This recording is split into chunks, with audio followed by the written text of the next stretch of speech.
going on? Girl, I'm gonna tell y'all something because something new just happened in my life 5 seconds ago between the time that I spoke to Melody just now and just now. So I don't know, y'all. Uh-oh. Oh no, what's going on? Oh Okay. no. I, wait. It's going away. See, it's gone now. Everything's fine.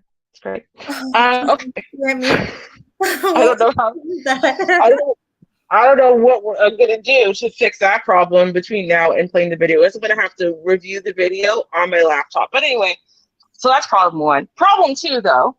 Um, so if you guys own a house, okay, at any point, and you have an unfinished basement, and you decide you're gonna finish the basement, and then you're gonna rent it out to people, try to make an extra buck or something, make sure you get separate ventilation for upstairs and downstairs because we didn't do that.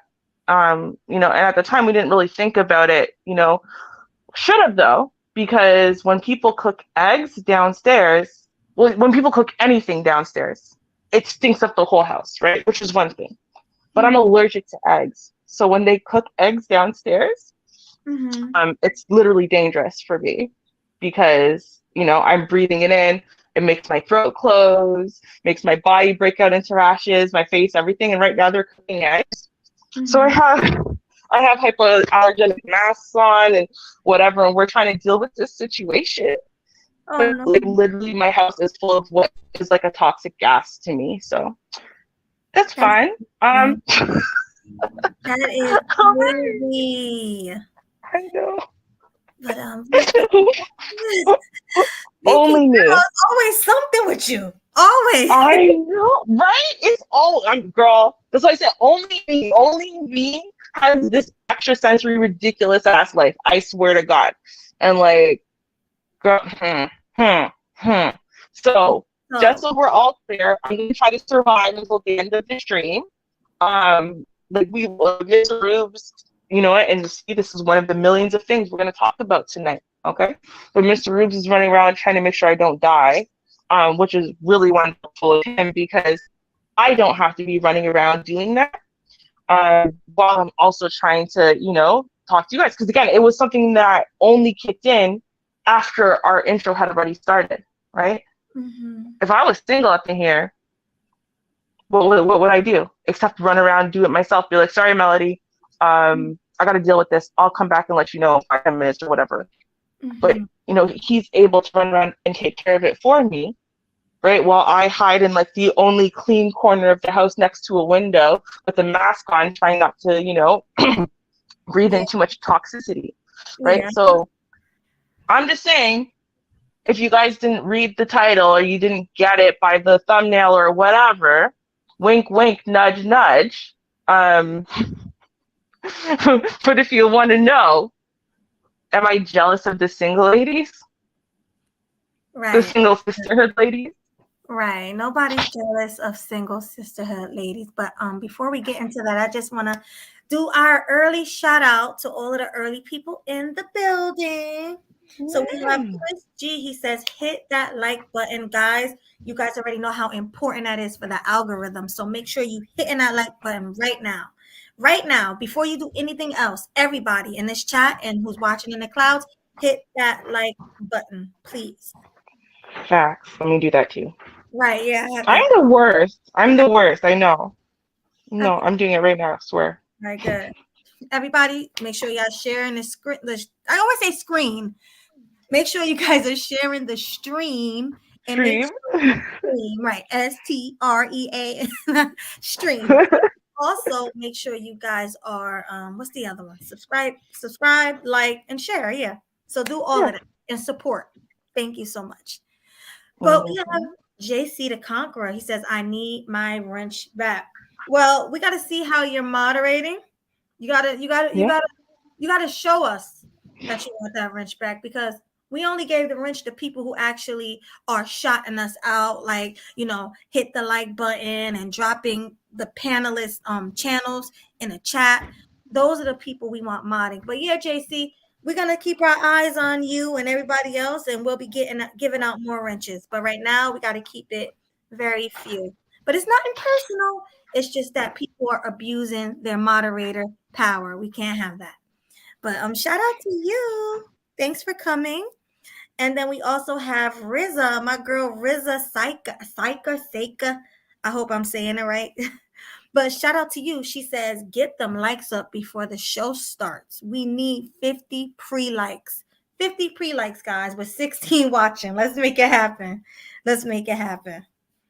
Don TZ1 says, let's go. And that's your boy, Ruby. You there? There. Okay.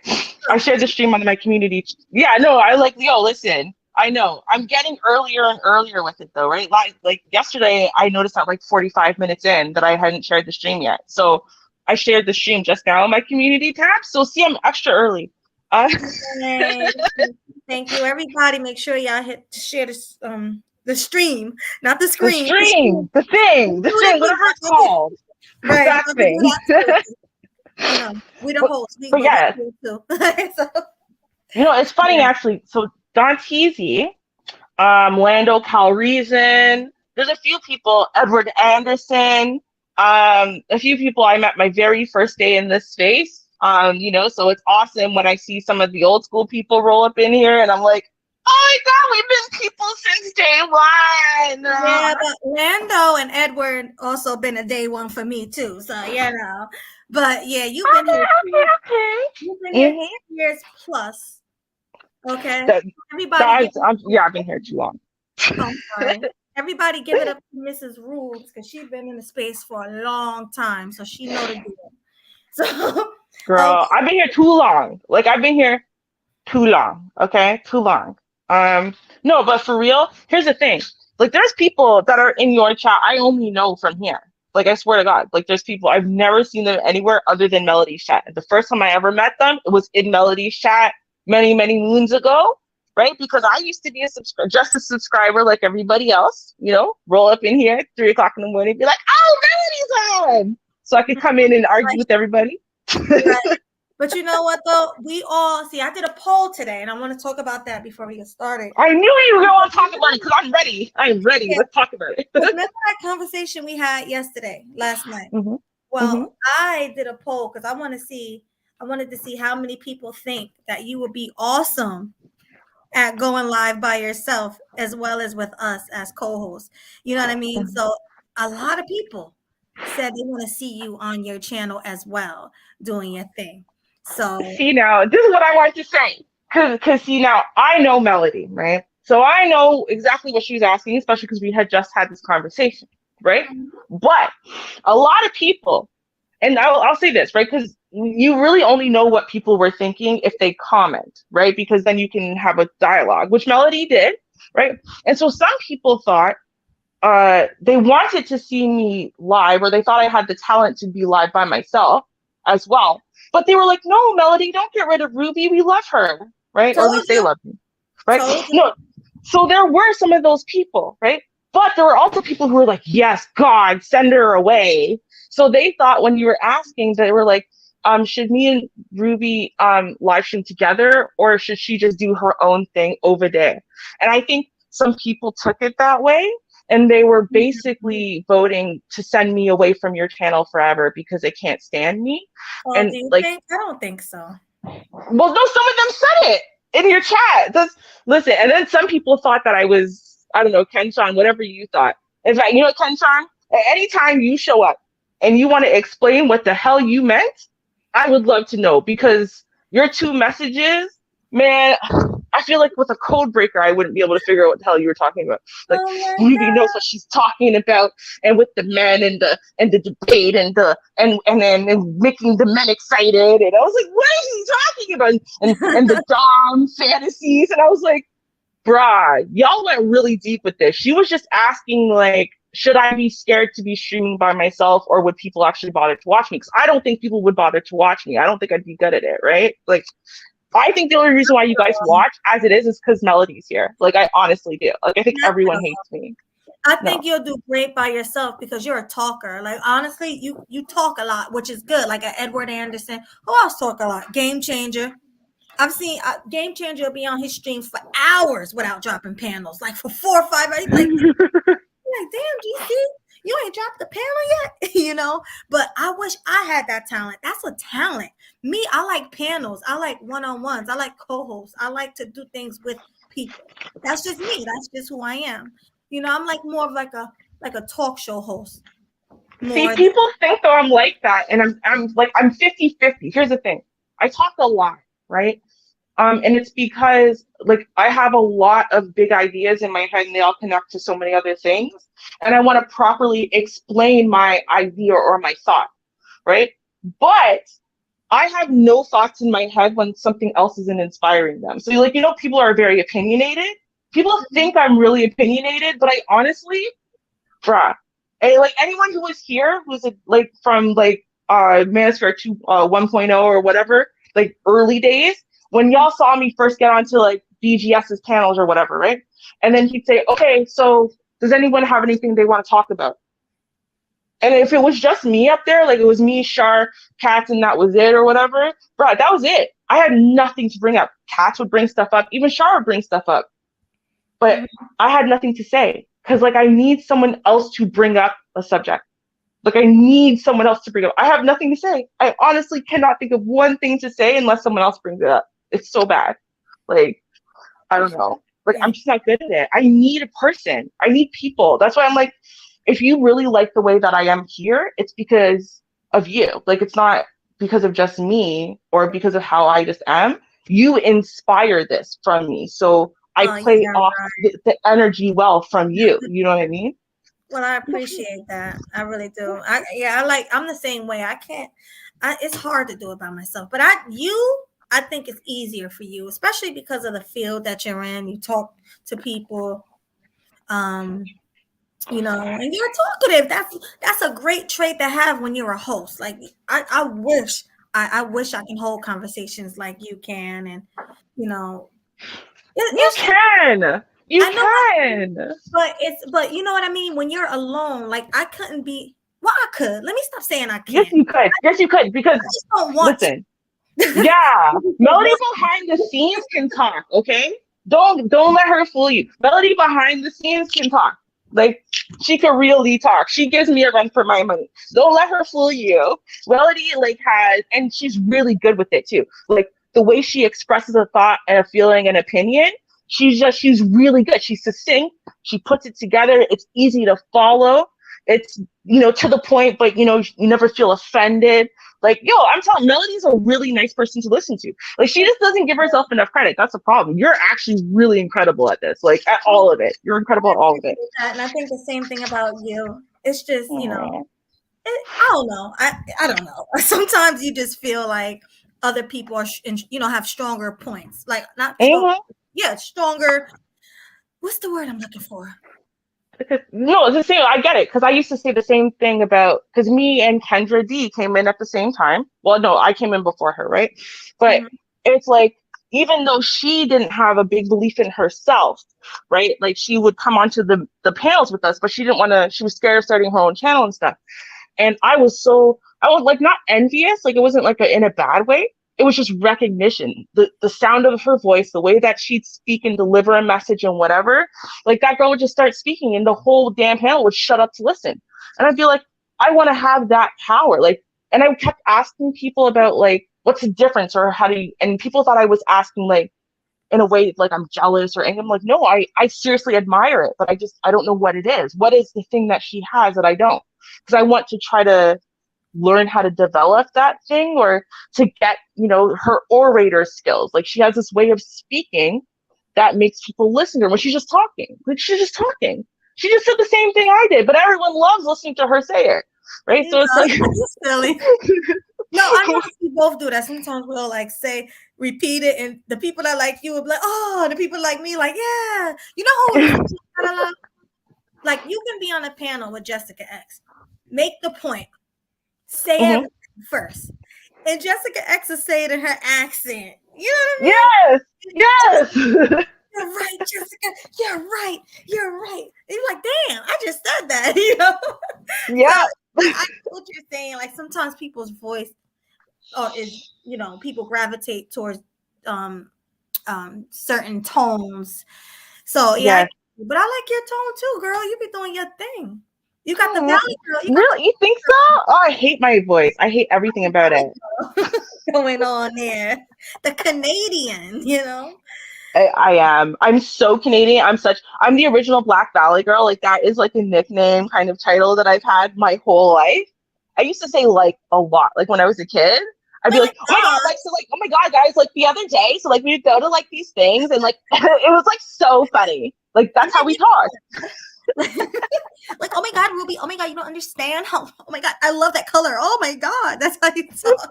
Yeah, no, that's, bro, you know what? I swear to God, I'm gonna do it. Oh, okay, no, I'm gonna wait until I'm cammed up. So like the next time we do a cam up show, remind me I want to do this because I don't know where we got it from, but it was like because when we were like in grade school is when, or maybe middle school, but that's when Clueless came out, right? So we were really into like that. And I just remember this one cheer. I don't know if it came from Clueless or if it came from something else, but we were so into it. We made movements and everything, and I'll do it. It is honestly the whitest Valley Girl thing that I have, and I still do it like all the time when I'm bored. Yeah, I'll do it. So do it. Yeah, it's like, okay, I'll tell you guys. It's like, okay, it starts like this. Like, totally, for sure. I just got a manicure. The sun, I swear, is beaming off my gorgeous hair. 24, 34, I don't know this stupid score, so go, fight. Gee, I hope I look all right. Woohoo! Yeah, so. Let me put my clapping. Hold on, let's put our clapping sound effects on for that. I like that. Slow get into the effects. That's the problem. But it's okay. We're gonna do it anyway. Thank you. That was amazing. But yeah, we got our first super chat of the night. Thank you. I always go first. You gotta go first. Oh, okay. Well, Marvel 318, thank you so much. Woo! Okay. We're super chat tonight, and he just said he wants to show some support, and we love you for that. Thank you very much, sir. Appreciate it. Keep them coming. If y'all love our channel, keep them coming, and we're gonna keep the content coming for you. Right? That's what I was saying. Like, money. Oh my god. Money. That is epic. I love that. Money. I love it. Remember that with Mr. Krabs? Oh, that is so good. Oh my god. I love that. Okay, wait. What is Mr. Krabs? No, I have no idea what that is. What's Mr. Krabs? SpongeBob. You guys don't have SpongeBob? Oh, that's why. No, I hated SpongeBob. When everyone else picked that up in middle school, I refused. I hated, I tried. I couldn't even get through 5 minutes of the first time I tried to watch it. I was done. That was it. Nope. SpongeBob was not for me. No. Nope. That's crazy. Oh, real quick before we start, I want to give a shout out to Blue for getting to 100 subscribers. Oh, yay! Oh, that's so good. Yes. Bro. Good job, Blue. Yes. No, that is a hard landmark. I remember that landmark. In fact, I did like a stream to say thank you to my subscribers for 100 subs, and I literally titled it 100 subs club. I felt so cool because it is really hard to get to 100 subs. People don't even realize it is not easy. But after that, it's gonna come a lot quicker. Yeah, by far. And you'll notice it, right? Every time you hit a certain milestone, you'll notice it becomes just a little bit easier. Almost like the algorithm favors you that little bit more. The subscriber page favors you a little bit more. So, you did the hardest part. You have tunneled your way through to 100 subs. That is awesome. Congratulations. I'm so proud. I'm so happy. But I know he said he want to have a celebration. Ooh. So we probably do that for him. Celebrate that. And hopefully more people subscribe. Let's get them to 200 now. We already did that. But thank you, Blue. Well, I said thank you, but congratulations. Congratulations. Thank you.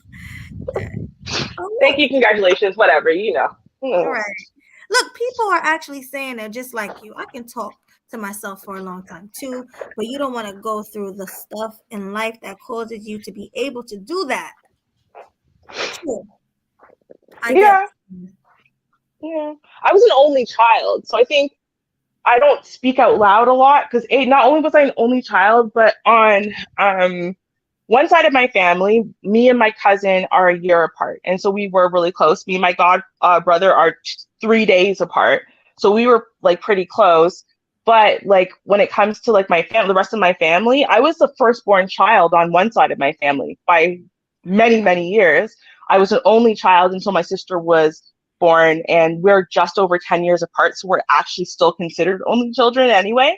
Um, and then on top of that, I changed schools for junior kindergarten, senior kindergarten, and then grade one. And then once I was in grade one, I stayed in the same school, but I wasn't in school. Like I couldn't just walk to school, right? I had to be bussed in because I went to a further away from me school because of French immersion and the enhanced program, basically. So I never lived close to my school where I could just, walk to and from school with friends, play with friends after school in the neighborhood. I lived in buildings a lot, so I couldn't just go out and play. Just, it's just like I was so isolated in so many ways. So I think I never really figured out how to just speak out loud, like Yeah. to people, or just, because I'm so used to just thinking, and I had to be quiet a lot too, right? So Aw. you learn how to like kind of live in your own head. I read books, or live in my head or whatever, but I'm like to talk out loud all the time.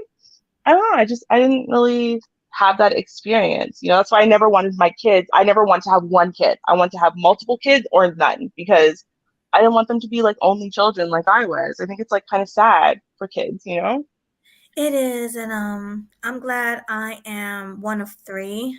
Um, Mm-hmm. but I'm cursed because I'm the middle. I'm the Oh. middle, so I am the black sheep of the bunch. Mm-hmm. You Yep. have my little brother, and you have my oldest sister. My sister Mm-hmm. along the greatest with my mom because she's only 14 years younger than my mom, so they real close. And then it's my brother that's her only son and her youngest. So they real cool. Then there's me. Then there's me. And then there's you. Here Middle I am. child syndrome. That's what they Yeah. do. Hey, listen, they both got college degrees. They did great. And then there's me. So I'm the one. Then there's me. But okay. Aw. No, I know middle child syndrome is not an easy thing for most kids. Like, I don't know. I don't know what it is though. And it's like it's so obvious when you see it, like in families. Like Yeah. there's a middle child syndrome. I don't know what that middle child is always just Getting the picked on. left out one. Yeah. Yeah. I'm the one. Oh, what? What are you saying? What are you talking about? They always questioning me. Mm-hmm. Yeah. Like, okay, so the only person I've ever known that had like, well, that I knew, like I knew them, I was really close to them at one point, because my parent was dating her, but I didn't really understand. I was really young, but she had 3 kids, this woman. And anyway, the point is, she's the only person I've ever known in my life that had HIV. Oh I've my just God. never known anyone. Yeah. I didn't know at the time that's like why they would freak out if she bled anywhere near us or whatever, but like that was why. But she had 3 kids. And her youngest kid was a year younger than me. And then her oldest kid was a lot older. So I was like 4 or 5, and her oldest kid was going through puberty. So like I remember when she got her first pube, for example, she showed all of us. Because like we literally lived one floor apart inside the same place. So I was at their house like literally 24/7 for like a year, right? So we were so close. So she'd be like, "Oh my God, I'm getting a pube." And then she'd show us, right? And we'd be like, "Oh my God, that's what a pube looks like." Yeah, it was a whole thing. And That's then there was the middle child. yeah, So then it's the middle child. yeah, and they were really mean to her. And the thing is, right, like she was fine. Like there was nothing wrong with her. Like in retrospect, they were just, I don't like they were literally really mean to her. And apparently they were so mean to her when I was like 8 or 9, she was gonna come live with us because like things were just so bad at home for her. And it was like it was so bad. And it was like, yeah, okay, you can come live with us. And I was super excited because I was gonna get a sister. And then Mm-hmm. like at the last minute, I guess her sister felt really bad, started crying, it was the whole thing. And they're like, we'll treat you better, don't leave. But yeah, like middle child syndrome is really rough. Like It's it's the horrible. hardest syndrome. Yeah. Horrible. Like you don't understand. It's real. It's a real thing. But I mean, I get through it day to day, day by day. I'm cool with everybody. It's just that when they all get together, it's like Mm-hmm. they all looking to start. And then Mm-hmm. I know this don't have anything to do with it. It might. And you and I talk about this a lot. But my sister's dark skin, and I'm the lighter one. Mm-hmm. Mm-hmm. So Oh, okay. No, it has a lot to do with a lot of things. Sorry, but we can pretend it doesn't, but that 100% makes all the difference. Well, it's the reason why my whole family hates me and thinks, emphasis thinks. On one side of my family, my whole family's dark skinned, right?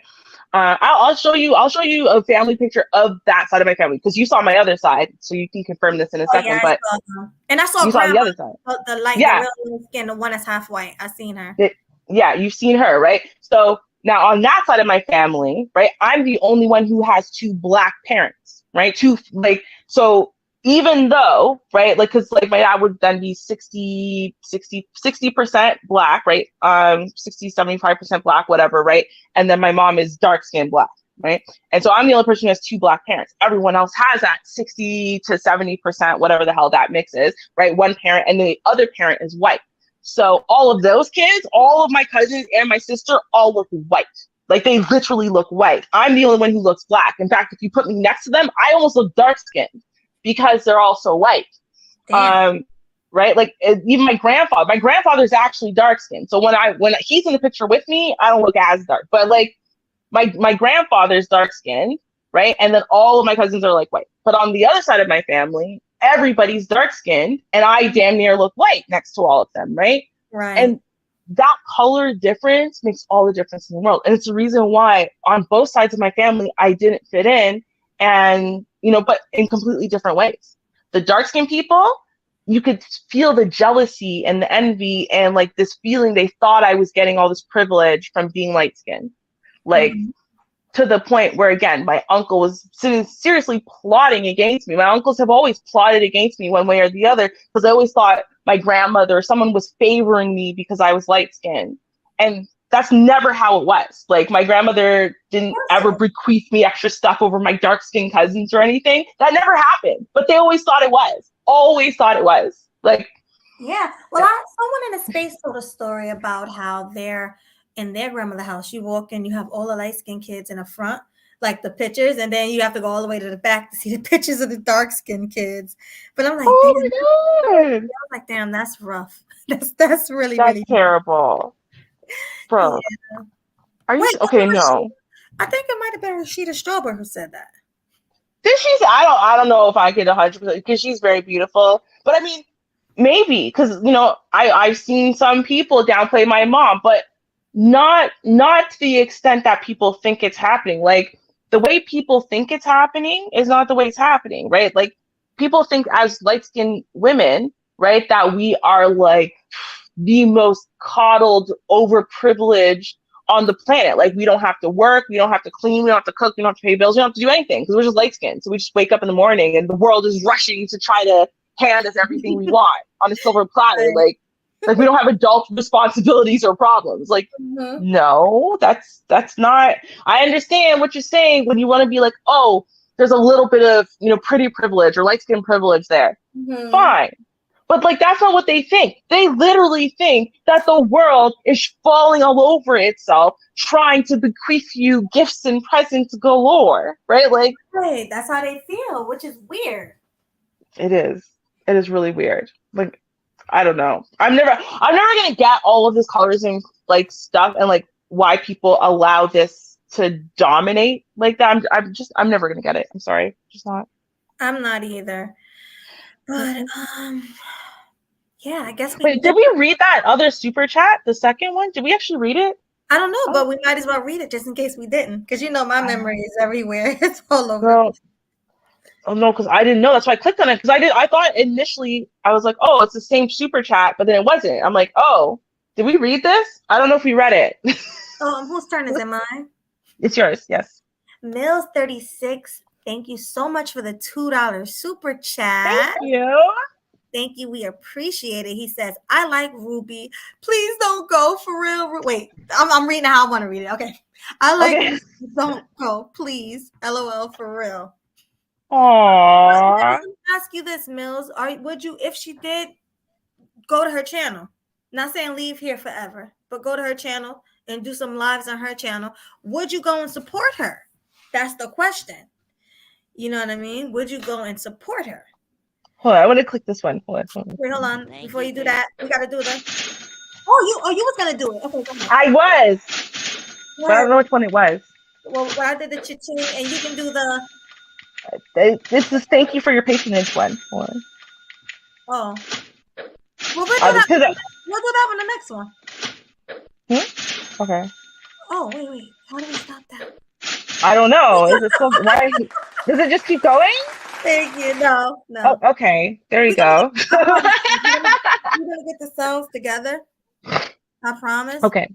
Yeah. No, we'll figure it out. It'll be great. But yeah, I mean, I appreciate y'all. I think this is a thing, right? I feel like people are just like nice. Yeah, see, there you go. See, Leo Anthony said, yeah, to classically troll her. See, this is the problem. I think most people hate me. I literally am okay with that. But I think most people hate me. I do. Yeah. They don't. I bet you. Just give it a try.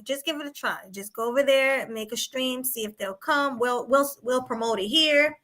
I'll go over there to support you. We all got your back, girl. You should start going. I'm telling you, and once you start, it gets addictive. Like when I was so scared my first time going live. No one could tell me nothing. Like, let me tell you the people who was pushing me. Blue was one of the people. He was the first person to push me to go live. Game Changer, Jessica X, Sister George. It was a bunch of people that just made me go live. And once I did it, for the first week or two, I was so scared because of my personality. But after that, it just became addictive. Like, oh my God, I gotta go. Like, so yeah, you should definitely. You've been here long enough. Stop acting shy, girl. You know what it is. No, it's not that I'm not doing. See, people don't realize I'm actually not normal. Like, I'm really not. Like, I'm actually autistic. So, well, I think people. Yeah, I'm for real autistic. Yes. So, I have a really hard time with like. So yeah, no, I know because I'm high functioning, right? But I have a really hard time with like social rules and social things in a way that other people don't because I don't necessarily understand them. And it can become really overwhelming, like to a point of almost threatening sometimes because it's just like I'm so overwhelmed and I don't necessarily catch on to things right away, which is fine sometimes, but sometimes it's not, you know. So whoa. You sound like you're talking about me right now. You don't catch on to things fast. That's a problem that I have. It sounds like me and you are more alike than we think we are because because most people see me as this really extroverted, outgoing, whatever type of person, and I'm not actually like at all. So yeah, I'm just like you. They all like you. It's all in your head. They're saying it's all in your head. Don't worry about it. Just give it a try.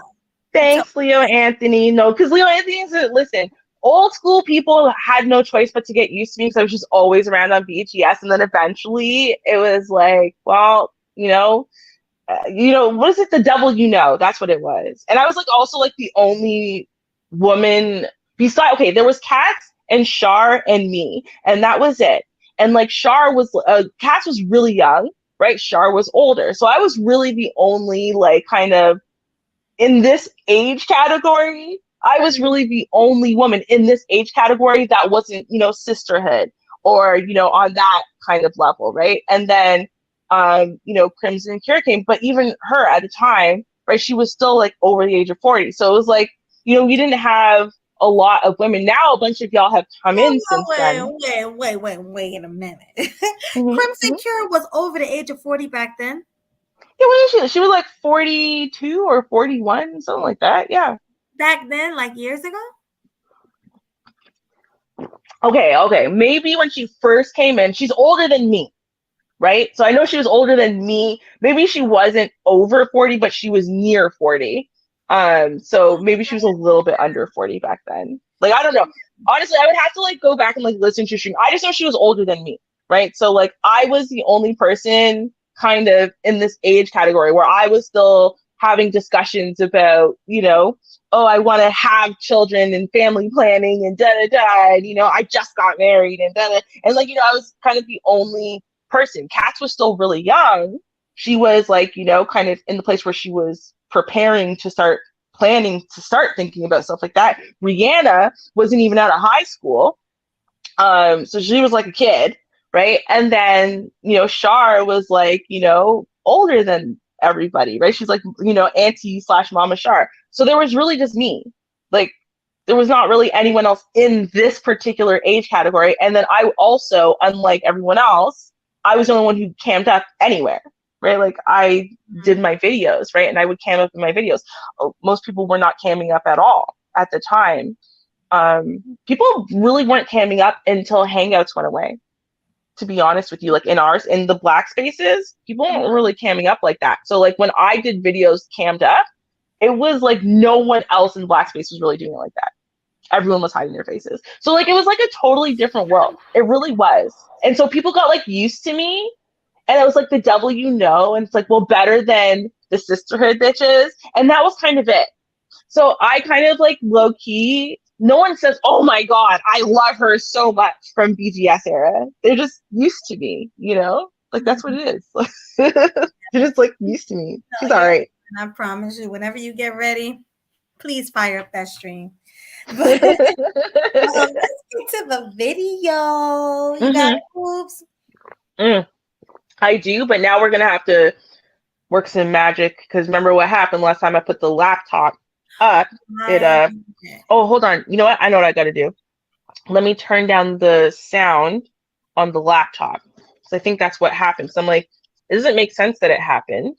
Let me turn off the sound on the laptop. And now we're going to go back in and please, everyone pray to sweet baby Jesus or whatever you pray to, because we really need this to work so that way we can play the video.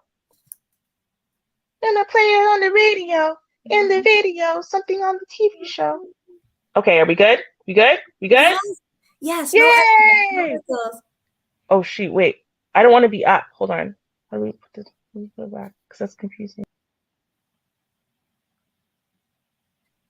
Okay, am I still up now? Okay, so I'm down there. So let me remove here. Okay. Got it. That was so much more challenging than it needed to be. It's cool.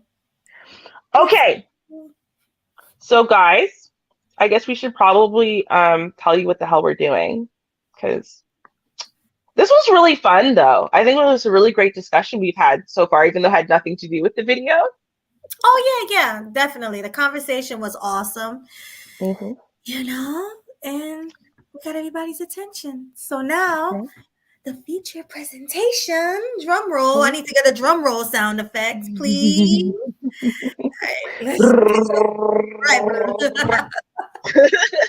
Right. Let's get it. Okay.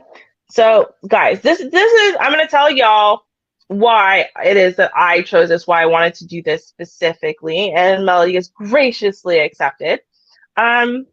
So I was stumbling about, shall we say, and I came across a series of different videos. I don't want to bring those up yet because we might review them later. But anyway, and it led me here.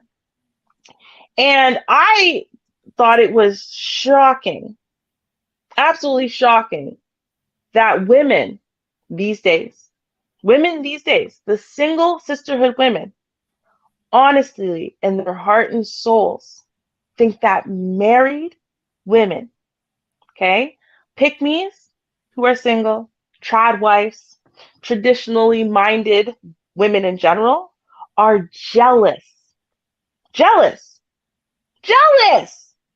of the single sisterhood chicks.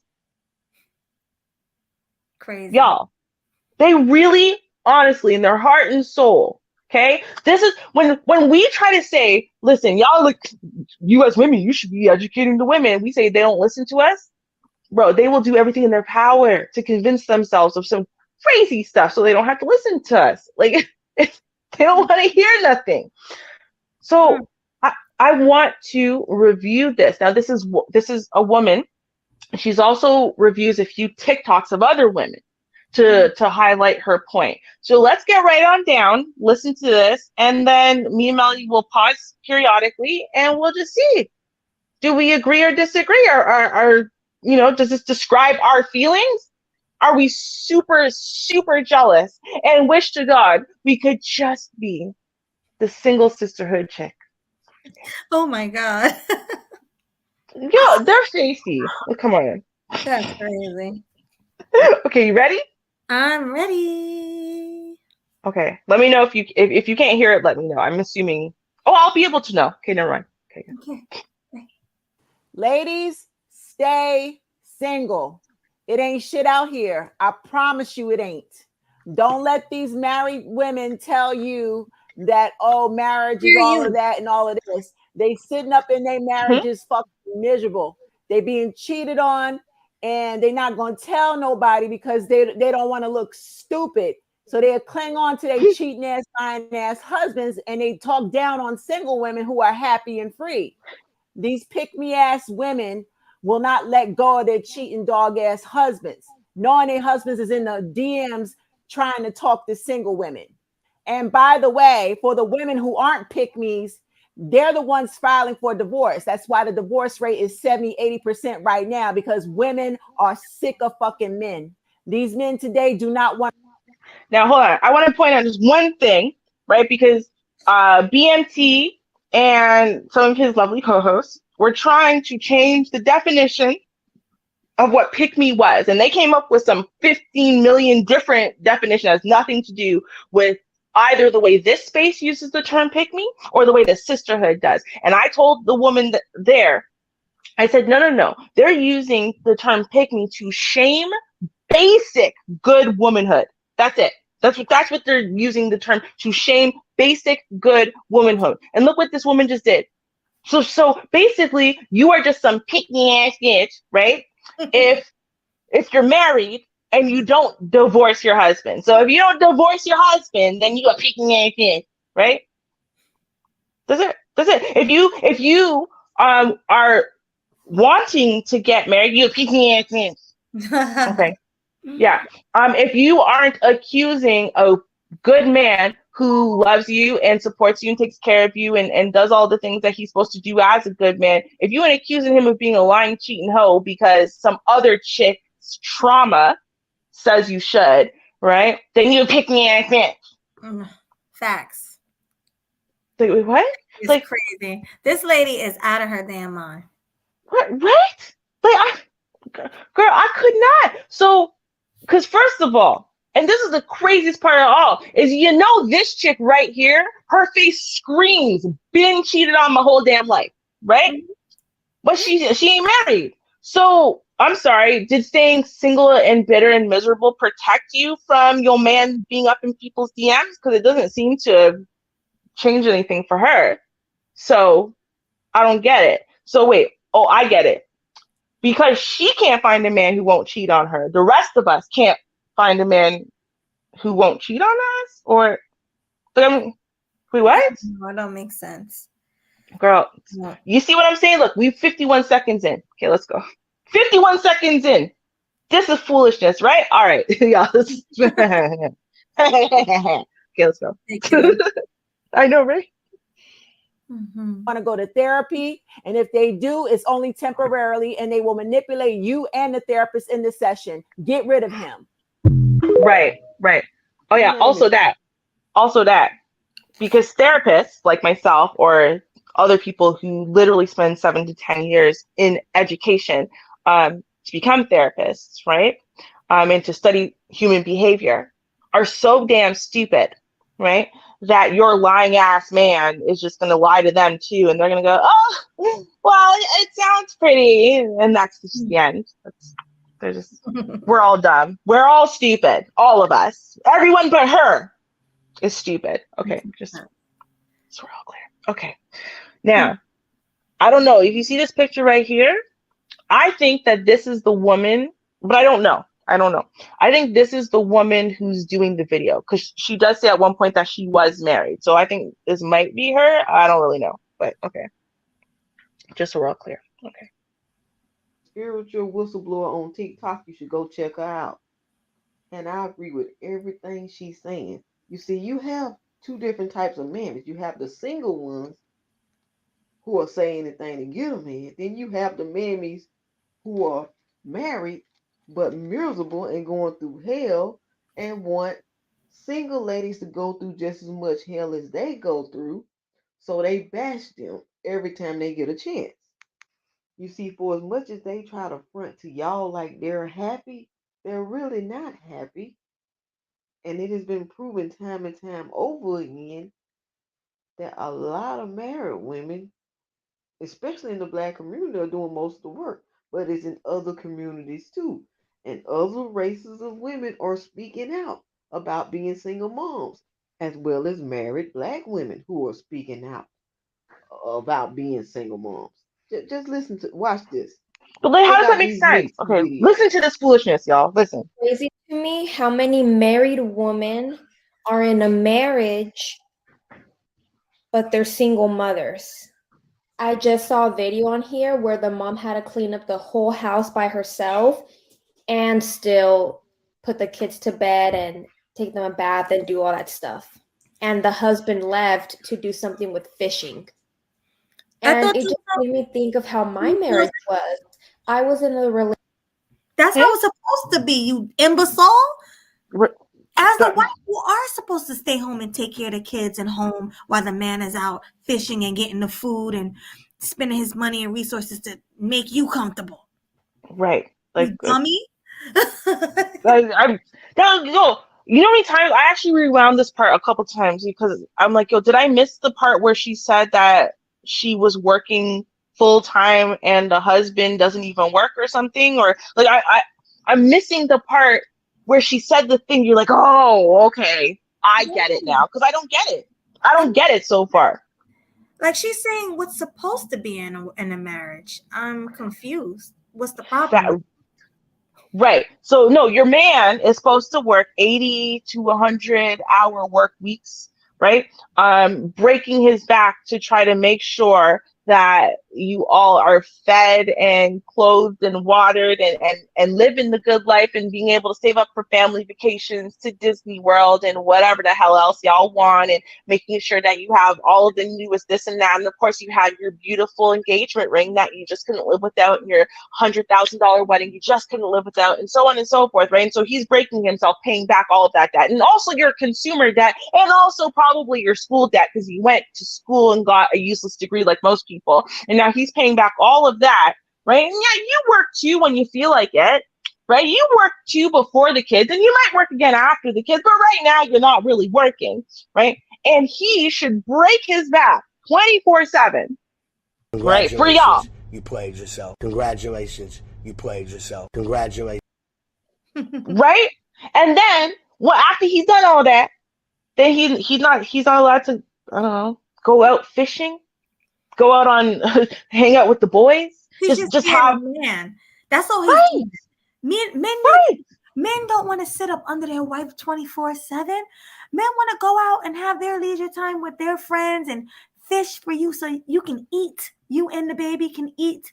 And he want to come home to a nice clean house and a changed baby. That's period. Changed happy ass baby and a happy ass wife, and he wants to come home and the house smells delicious, and he gets to eat food and go, this is what I wanted to come home to. Then he gets to watch you walk away and go, I want to chase that right now. And you have to beat his hands back and say, baby, the baby's still up. Wait until later. Wait till you see what I got for you later. Right? Where's the problem? See, they're making it sound like there's some kind of prison here, and I'm not hearing the prison yet. I'm not hearing the unfairness yet. Where's the unfairness? I'm not getting it at all. But at all. Fine. But let's keep going, because and for the record, she ain't black. But remember, she said the woman who's producing this video, she is black, and she said all these black women are saying, okay, well, this isn't a black woman, so I guess you couldn't find one from TikTok. But okay, clearly not a black woman.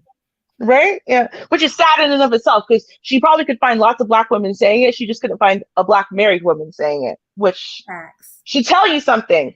Because as we all know, all of the research proves that when Black men are invested in family, when Black men are husbands and fathers, they are the best husbands and fathers. So, okay. Just saying. Yeah. Somebody called her Wednesday Adams. I can't. See? And that's why Don Teasy is always high on everyone's list because he just clowns people to death. Got jokes. He's got jokes, all day jokes. Yes. Roast culture was not lost on him. All right. Let's keep listening to this clown now and let's cry with her, guys. Right? Okay. Mm-hmm. Relationship for 9 years, and I was a single mom. I had no help whatsoever. Yeah, he would help with the bills and stuff, but he would never help anything with the kids, nothing with the house, nothing for their parties, nothing. And it's so crazy and sad to me of how many women are actually in that situation. I made the decision, if I'm going to feel like a single mother and do everything on my own, then I'm going to be one. Hold on. I have something to say about that. Mm-hmm. First of all, you are a mother. You're only doing things that a mother is supposed to do. You're not doing anything special or extra. That's number one. Number two, you just said he's out fishing so you and your family can eat. So what do you mean he's not contributing or not doing anything for that? Like, I'm confused. I'm really confused, Ruby. How do you feel like a single mother when he's literally out catching food for you to eat? Right. It makes no sense. Here's the thing, right? Now, on one side, and I've never heard, for the record, right? And we're in this space. We're in a space that believes in traditionalism, okay? They might even be extreme in some cases, but I've never heard not one man, not one in this space right here say that they feel in their personal opinion that if their wife also has to be out there working full time and they have to be working full time too, that they would come home and sit on their hands and not help with nothing. I've never heard one, maybe white men say that, I don't know, but I've never heard one Black man say that he would do that. Now, the only thing I do hear Black men say though, and I think it's perfectly reasonable for them to say, is they say, well, hey, listen, my job is to go out there and work like crazy and overtime and whatever and sacrifice as a man, because men are often sacrificing a lot of things, all to make sure that you and the baby have everything y'all need, right? So now he just came home, and yes, ladies, we have to understand sometimes with ladies, it's going to be hard in the newborn months, but this woman didn't say newborn months, she said 9 years. Right? So she expected for 9 years that her job, which was being a homemaker, right, that he should come and save her from parts of her job. But she's not out there saving him from parts of his, right? So I don't understand. It's unfair that she has to cook, clean, and take care of the kids when that's the job she signed up for. He doesn't get to say it's unfair. He's got to work overtime because the baby needs diapers and inflation has caused everything to be more expensive. I don't get it. Or he have to say, hey, why I gotta go out and catch the food? Why you get to sit up in the house? He not saying that. So you better be thankful that you guys, it sounds to me like they're living a traditional marriage. You know what I mean? They're living a traditional life. So you're complaining about the thing that most women fantasize about. Most women want that life, and you have it. So stop complaining. That's what I'm saying. And I'm like, listen, here's the thing. As a person, I gotta be honest, right? Because as a person who has health issues, right, that means that there are sometimes I really need Mr. Rubes' help way more than I would want him to really have to be helping inside the house. That's just real because I'm physically not capable of doing it. But I don't like that. I don't like the fact that he has to help. I don't. And I'll tell you something else. Even though he tries his ever best, he really does, there's no way he can do it like I can do it because women's brains and men's brains are different.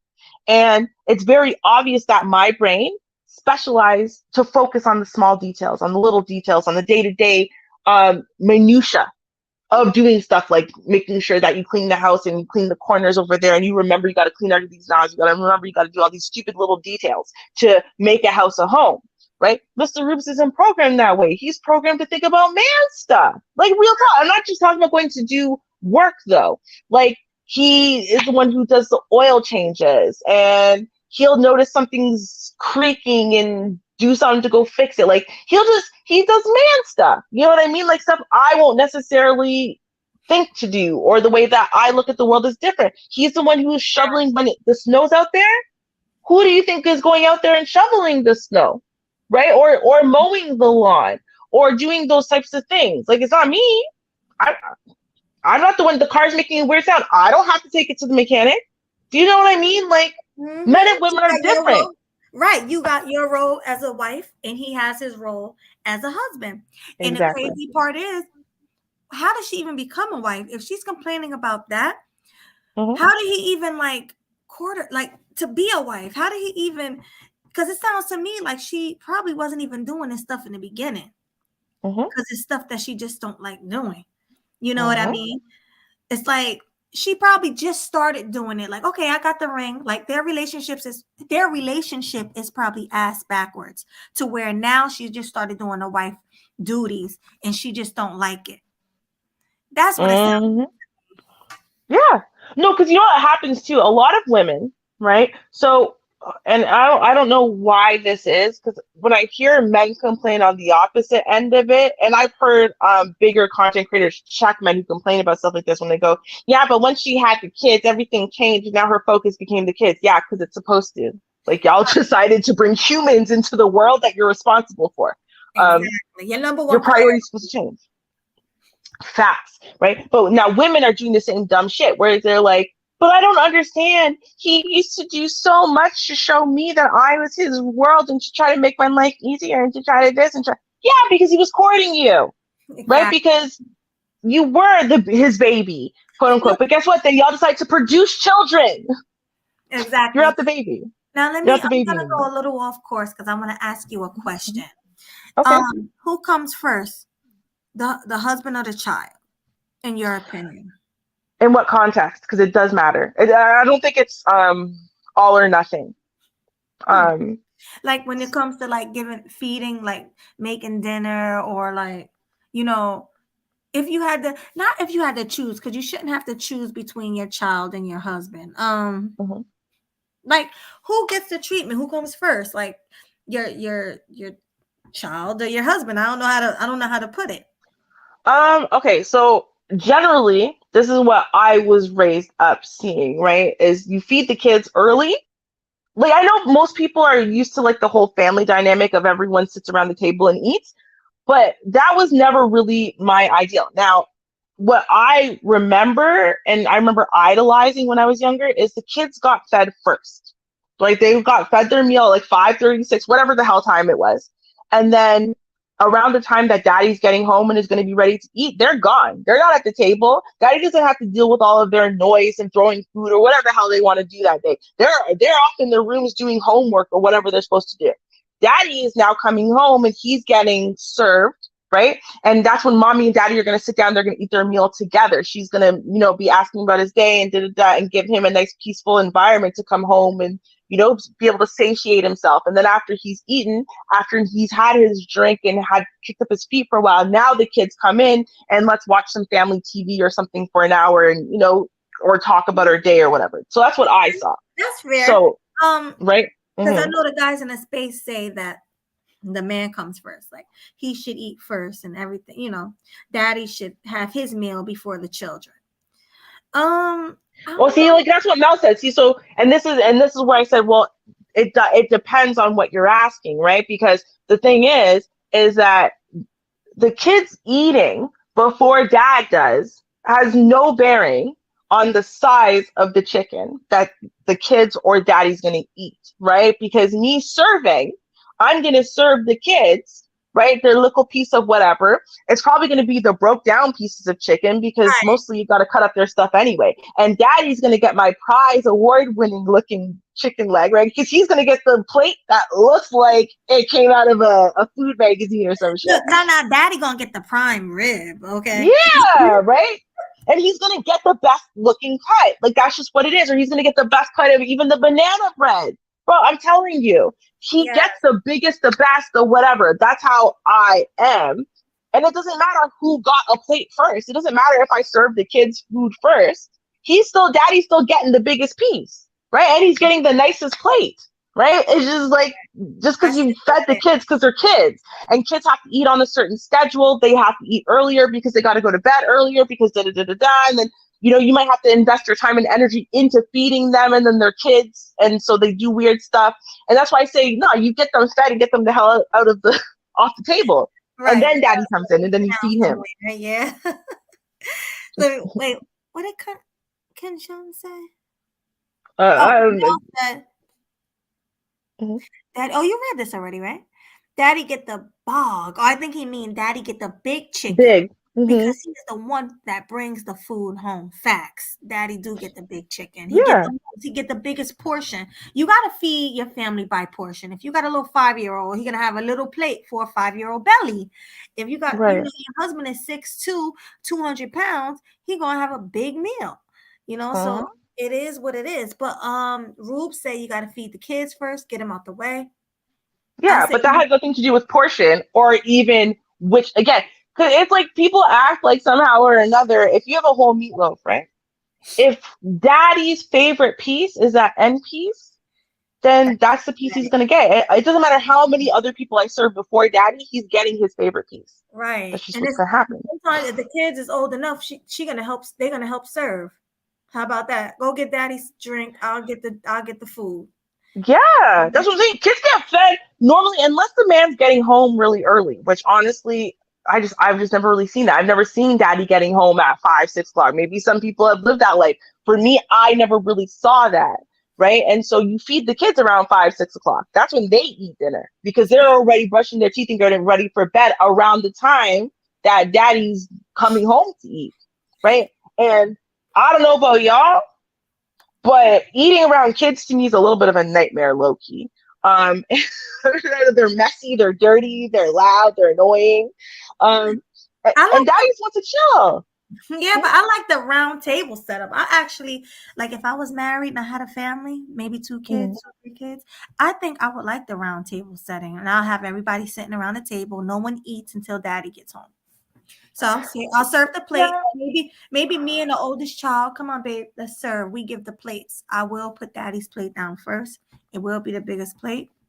Maybe we'll say a little. I think you have siblings though, so I think you actually were raised that way. Whereas I didn't have siblings, and my parents weren't together. So I never grew up on let's all sit around the table and eat together. So I think that's why I don't get it the same way other people get it. I get it for big occasions, but on a daily basis, I just can't lock it into my head. I didn't even have a dining room table for a really long time because it was just irrelevant to me. Like sitting around the table doesn't mean anything to me. Like, oh, let's sit on the couch and watch TV while we eat. Like, why do we have to sit around the table? Why do we have to eat at the same time? What if we're not hungry at the same time? Like, I don't know. That's the way I think of things. So I'm like, I know that's not what you're supposed to do when you have a family. So I'm trying to break myself out of that thought and, program yourself to think better.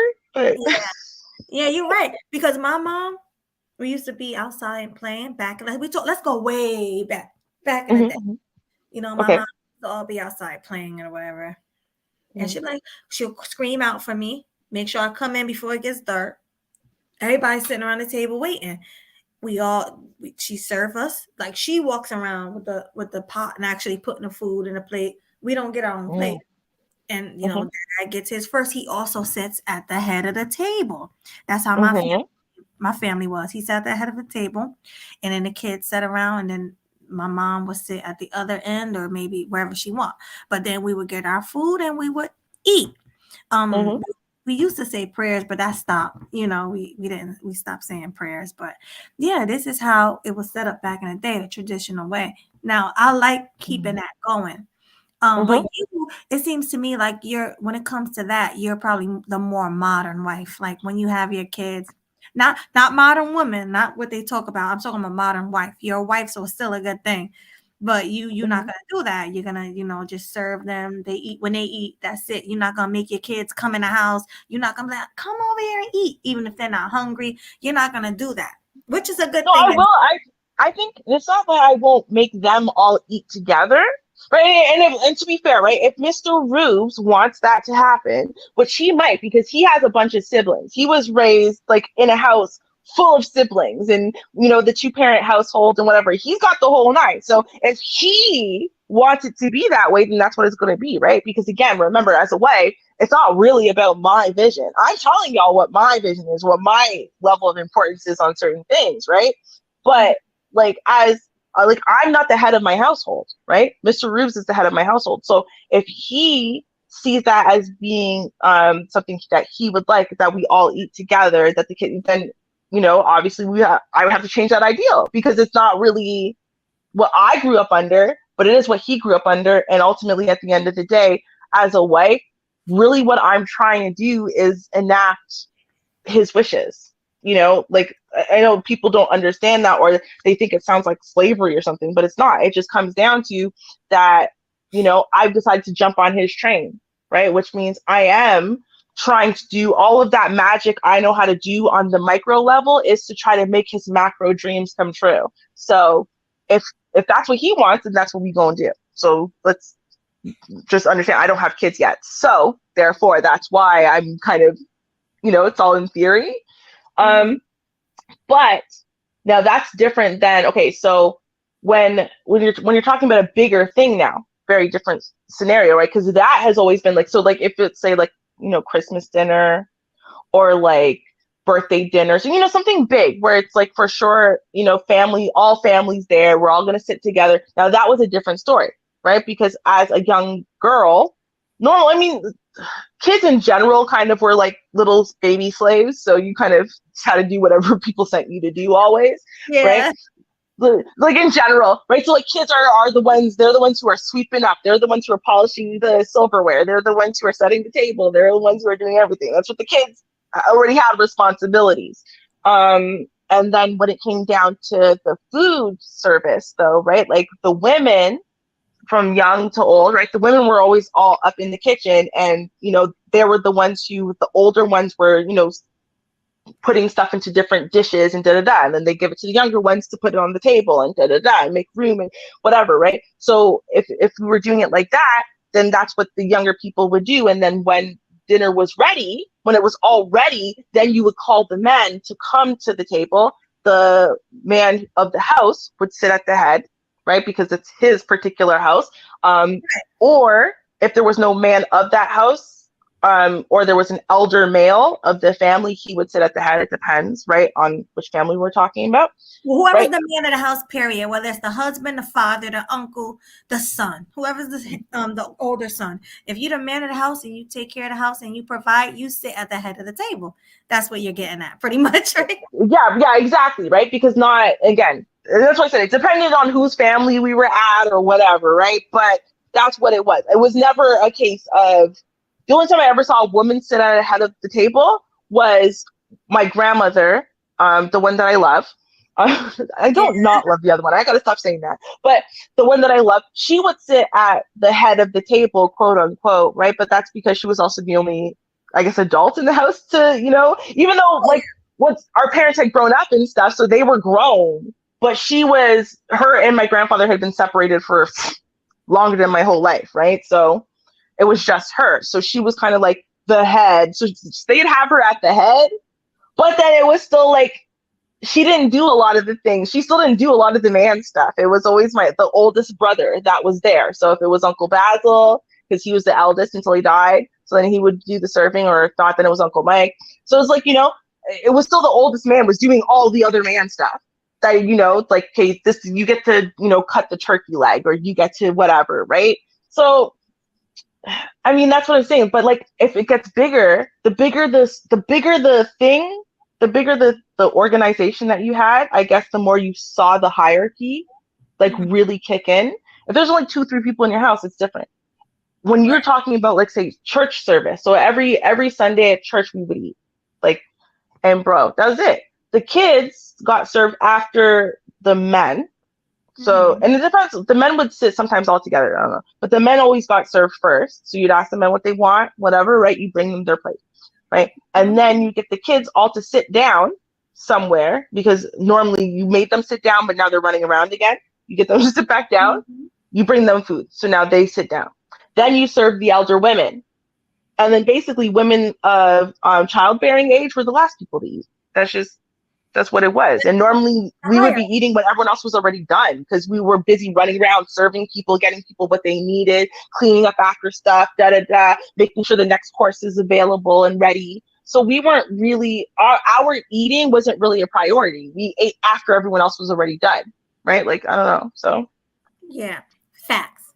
Same here. We got similar ways to eat. But fair use, guys. I guess we're gonna continue playing. Fair use. Okay, yeah, let's go. And I agree, King Wages would save a lot of marriages. Many a Black woman, and I myself was a married single mother. Sis, when I got married, I did not sign up to be a married single mother. I used to look at family members and friends, and I thought I had sympathy for them. They're doing this all on their own. And then I had to sit back and realize that I was a married single mother. I worked a full-time job, and I would come home, I would pick up the children, go by the grocery store if needed, get them ready for bed, get them ready for the next day, bathe, and then maybe crawl into bed about 11:30 and jump up 5 o'clock in the morning and do it all again while my partner lay down and snore or lay down and rest, come home from work, all he did was eat, take a shower, watch TV, and go to bed at his leisure. And don't let it be the weekend and I needed a break, because then he would say, I'm not babysitting, or he would go out the door and never look back and say, well, who's going to keep the kids? He would just walk out the door. Babysitting, you're parenting. This is called parenting. I'm sorry. So many of us are married single. It's called being a wife. Stop complaining about things that you signed up for when you signed that marriage contract. Stop complaining about it. This is your role as a freaking wife. This is your role. Why don't you just embrace it? Or if you don't want to be a wife, then get a divorce and go on with your life and really be a single mother. Because it's messed up that you're not giving this man credit. This man is going to work every day. You just said it. He's probably a full-time worker. He probably makes a lot because he's probably let's say he has 2 jobs, because you said all he do is work, right? So maybe when he gets home, he's tired because he's out trying to provide, for you and your children. That's what he's out doing. You are the wife. You're supposed to take care of home. You're supposed to take care of the kids. This is what you're supposed to do as a wife. Stop complaining about something that you are supposed to do. Period. Okay, go ahead. Yeah. Well, no, I 100% agree. And, but I got to add something, because I'm going to give her one point. Okay. I hate when I hear men talk about babysitting their own kids. That's a ridiculous statement, right? Y'all are both parents. You both chose to be parents. And anytime you watch your own kids, you're not babysitting. So let's not use that terminology for watching our own children, because that's crazy. But here's now the thing. So I don't know what this woman's going to say. I have no idea what else she's going to say about her life. But I'm going to say this. Generally, men want to be valued members of their own families. They do. And a lot of men were grown up under, let's say, a culture and cultural nonsense that said basically they were walking wallets, and forgot to let them know that they, as individual human beings, are valuable inherently, and that their time is valuable inherently, and that spending quality time with them is valuable inherently. And unfortunately, because of that, a lot of men are under the misperception that the only thing they're supposed to do is be a walking wallet. And that's it. They're just a walking ATM. And if they have to damn near kill themselves to earn enough money to have unlimited money for you, then that's what they're supposed to do, because otherwise they have no value and they are failing as men, which is not at all accurate, first of all. But second of all, if he still thinks that way about himself, then that suggests to me that her as a wife is failing in her role as a wife, because women are the emotional gatekeepers and women are the emotional health and well-being of a relationship.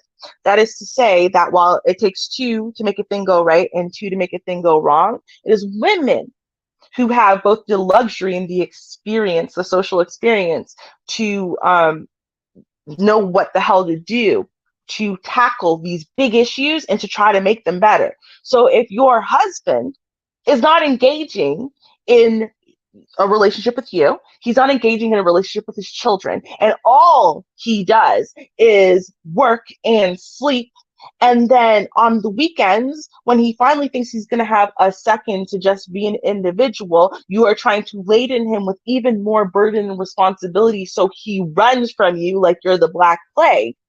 And you have no idea why this is happening, right? You need to sit down and have a conversation with yourself, because you are failing as a woman. You are failing as a wife. You are failing as a mother, because there's no way in hell that your husband should want to flee. Like literally, like he has to run for his life, because you see him as an ATM meets a workhorse. Like, no, he's a person, right? And people need a break, right? But more importantly is that people need emotional bonding. Fathers want to bond with their children too. They want to have fun with their children. They want to enjoy their children. They want their children to know them. They want to know their children. And this woman is not complaining that he's not spending quality time. Like, that's not what she's complaining about. Are you listening to her? She's not saying, why won't he just, I just want him to throw a ball around with the kids in the yard, or just go bike riding with them so the kids can just enjoy. That's not what she wants. No. She's complaining about him doing his duties as a man, as a husband. He's doing what he's supposed to do. He's going to work to make money for you and a child. You know how many wives and women will kill for that? You have a traditional marriage and a traditional family. You better fall back in your femininity and enjoy this, and stop trying to be this big bad woman who, oh, I'm a single mother. I'm a single mother. You're not a single mother, lady. You're married. You're married. So embrace it. Right. I'm just saying, you're a single mother. Wait, how? Like, bro. But how are you a single mother? Because you know what? The fact that, like, I don't know why people think this. They think that if they get into a marriage, right, then what the other person is supposed to take all. So women think that if you get married, the man's just supposed to take all of this responsibility and pressure off of you. You do nothing in return for him, right? So overall, your life should just get way easier. Who cares what happens to his life? And when that's not the way life works, because that's not the way marriage works, that's not the way life works in general, right? Then they feel cheated. Like, wait, what? So what do you think he feels? You don't think he feels cheated by such a tactless, ungrateful woman like yourself? Ungrateful, complaining about this man being a man, just because you don't want to be a mother. You don't want to be a mother. A lot of these women, they complain about nature. This is nature. What are you complaining for? You better, girl. Right. You should never have gotten married if you didn't want to be a wife. Married single mother. Well, Jesus, listen, I bet you she's not anymore. And she's going to try to play it off like it's because of her, but I bet you any money. One day he was fleeing the Black Plague and he just didn't come back. But okay, let's listen. I bet, because I would run from her. Okay, let's go. Jeez. Single mothers, and we didn't even realize it.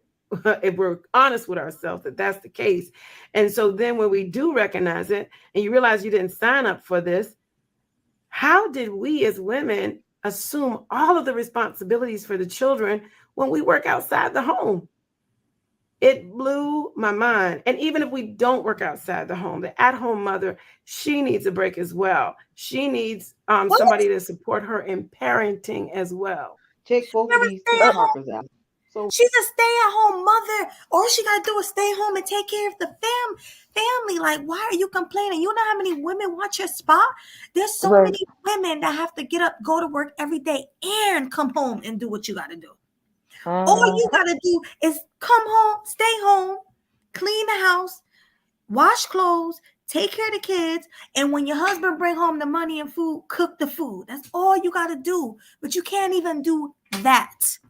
Facts. And what you could do if you weren't such a selfish cow, and yes, I'm calling her a selfish cow, is you could facilitate a relationship between your husband and your children. So that way they could enjoy quality time and fun time together and build bonds with each other that is so important for those kids, right? And also important for the well-being of your husband. You want him to be around, and maybe want to help out more in the house.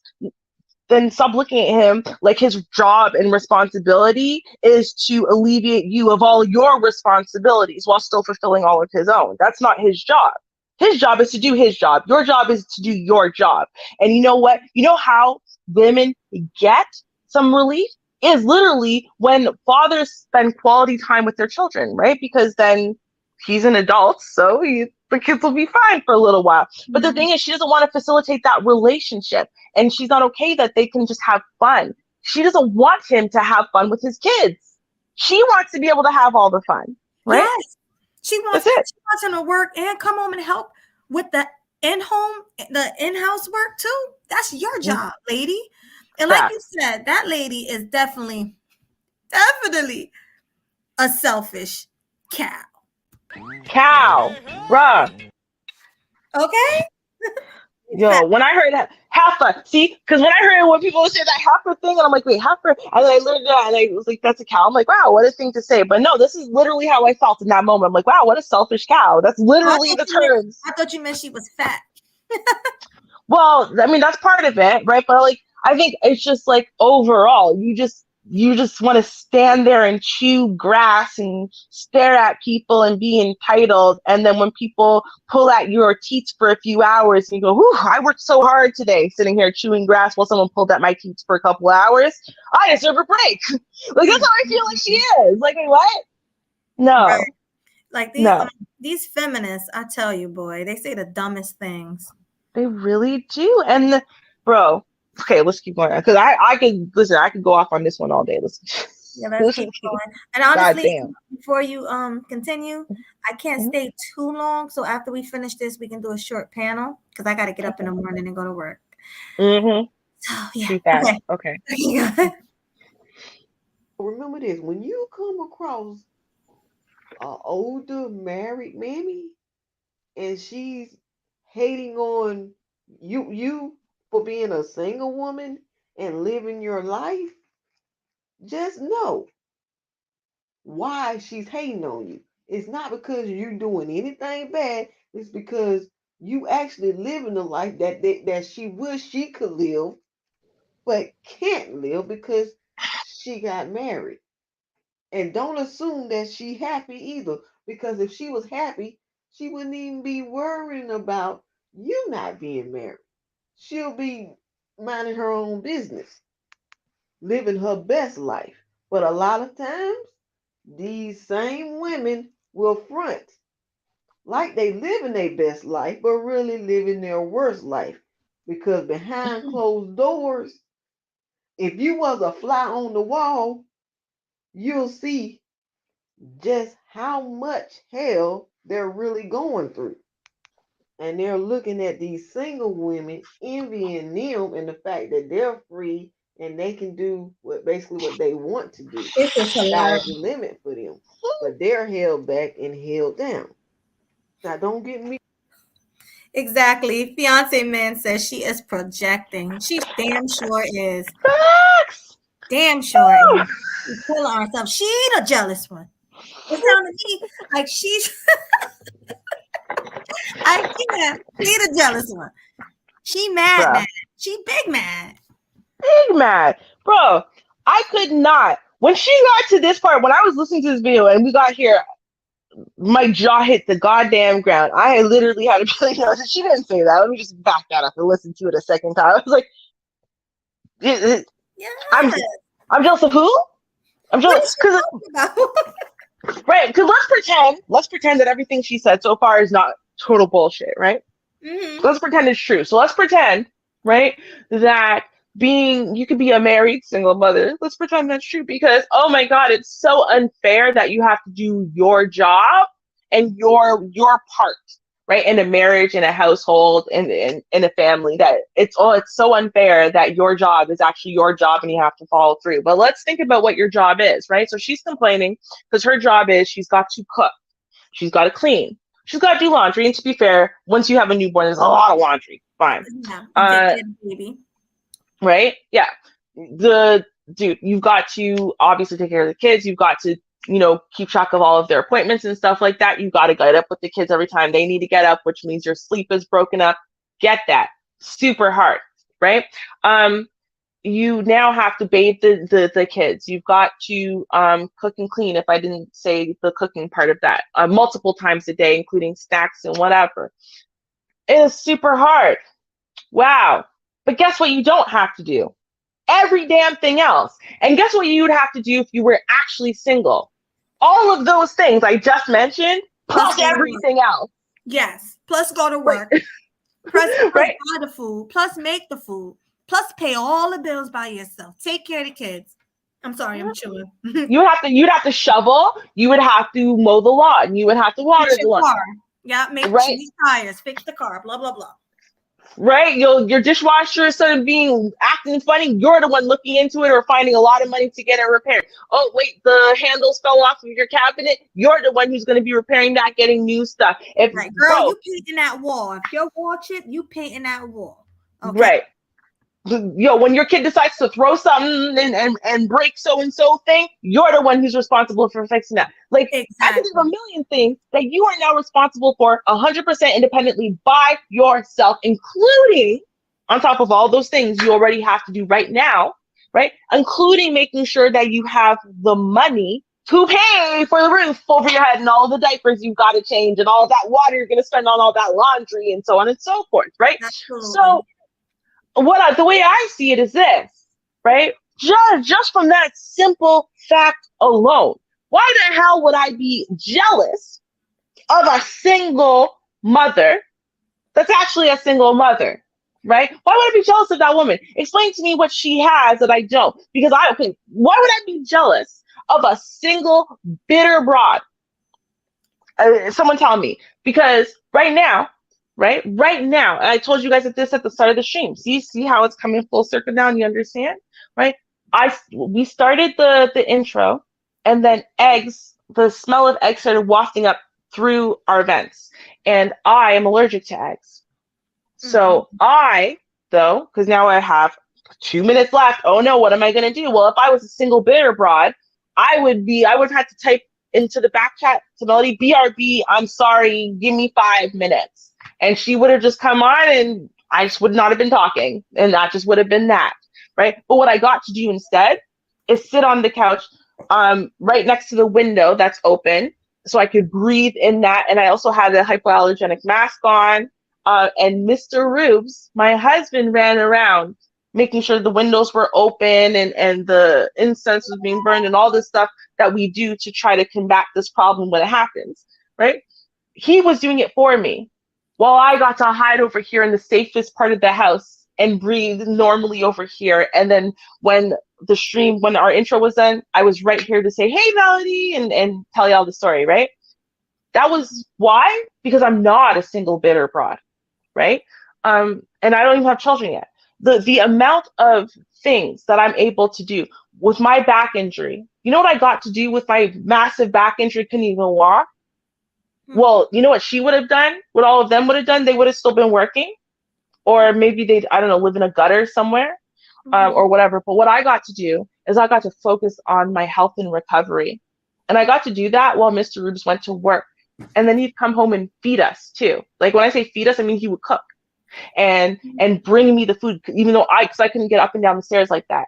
And he would massage my back on the worst of the pain days. And he'd make sure I got the physio, and he'd make sure I get the occupational therapy. Do you understand? Make sure you get to all of your doctor's appointments. Make sure that you're your health is being monitored in the middle of the night when you're too unwell to do it yourself. Do you know what it's like to have someone who actually has your back 24/7? So like for real has your back, right? Mhm. Dude, what you're not worried about is trying to lump all of your responsibilities on that person. What you're worried about is you're worried about getting better as quickly as possible so you could take back your responsibilities, because you don't want him to have to carry this unfair burden and this unfair load. You want to be doing your part. You want to be giving as well as you're getting, right? And see, these bitter broads, they don't want that because they're selfish. They want to use and take and take and take and take and take, right? But they don't want to give anything back. And then they wonder why it is they can't find somebody who wants to do a damn thing for them. And it's because guess what? Like attracts like, right? I'm a good woman who will give my literally, like, I'll give you the shirt off my back. I'm that kind of person, right? So you know what I found? I found a man who sees me and values me and appreciates me. And because he knows my heart, he knows my soul, he knows my spirit. So you know what he's willing to do? When I fall off, he's willing to pick up my slack, no problem. And vice versa. You know what I don't do when he's not well, when he's falling off or whatever? You know what I don't do? I don't punish him for that. I say, why aren't you doing this? Why aren't you doing that? No, I'll pick up his slack. Are you serious? Because that's what marriage is. Marriage is not some simple little easy thing and whatever. Marriage is hard work. Marriage is dedication, right? But the way that this chick is talking, it's like she thought it was some magical path to childhood again or something, like where things are just going to get so easy for you, and who cares how hard it gets for him, but it's supposed to be easy for you. Like, it's disgusting. It is honestly disgusting to me. And so when she's saying, oh, see, these bitches, they only do this because they're jealous and other, no.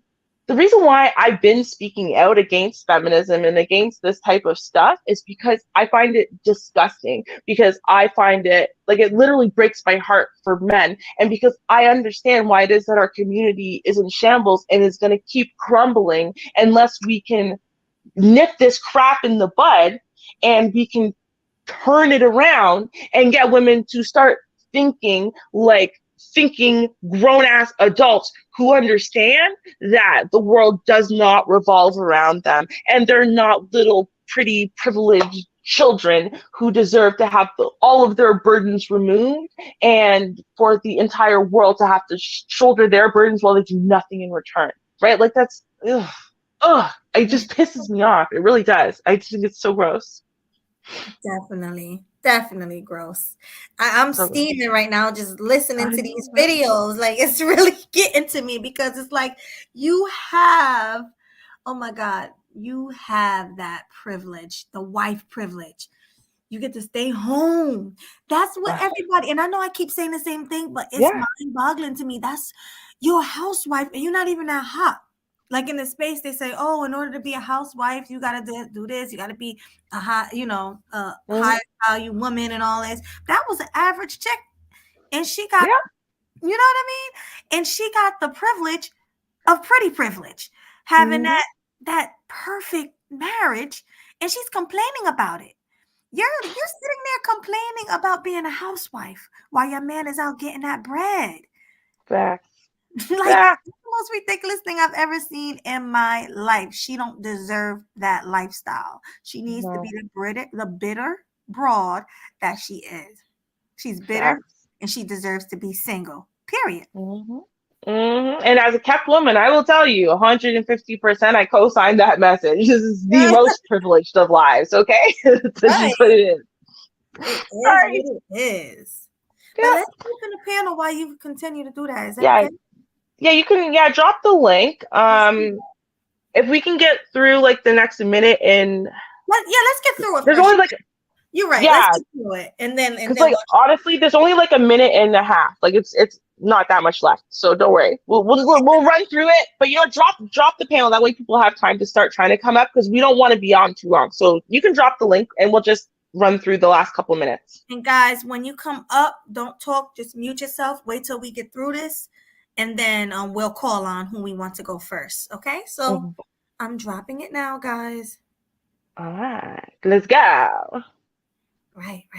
Be wrong. There are a few dudes out there who are married to their wives and they're doing right by them. But you can tell which ones are happy and which ones are really not. The ones who always in single women business and always bashing them, these are the married women that are catching hell.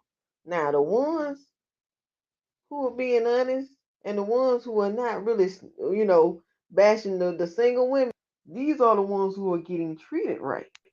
Do they have See, ups and downs? again. Yes, they have ups and downs, and they will admit that they have ups and downs. The ones Yeah, no, see, remember, you're a pick me if you call out bad behavior in other women. That's it. You can't just call out bad behavior in other women. Otherwise, you would pick me and you're a liar. Okay. Right. And you're jealous. You forgot the Oh, jealous. yeah, and jealous. That's why you're doing it, right? Because you're just so jealous of her bitter, broad brigade. Oh God. God. Okay, let's keep going. Sorry. I just had to say that. God. So silly. like they're I married know, right? all the time are the ones you need to watch, along with bashing single women for doing single women things. If you are young, 18 and above, enjoy your life, build your career, get your coin, then get married and have kids. If that's what you want to do, don't allow these married mammies and pygmies to force you into doing something that does not benefit you. There are many married single mothers out here. They just not on TikTok and way too prideful to admit to it. Oh. But glitters is not always gold.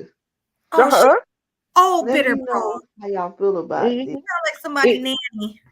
Right? You booked that though, right? Mel? Did you book that? Remember I said earlier, wait, she said all these black married women feel this way, right? And then Yeah. she couldn't produce a black married woman to say anything about it? Oh, and now she is explaining that. Because even though she said she hears it all the time, none of the black married women who are black married single mothers, right? Yeah, they're just too ashamed and too prideful to talk about it. But wait, I thought she heard them talk about it all the time. Which one is it? Facts. Oh, no, because she ain't talking about our culture. Okay, hold on. You got 7 seconds left to go, and then I got to say this because she's not talking about black men, nor is she talking about black people. She's talking about a different culture. Because that Indian woman who's Indian, that's a different ass culture. But okay, hold on. Yeah, she don't know what she's talking about At all. This in the comments section. And while you at it, don't forget to like, share, and subscribe. Peace.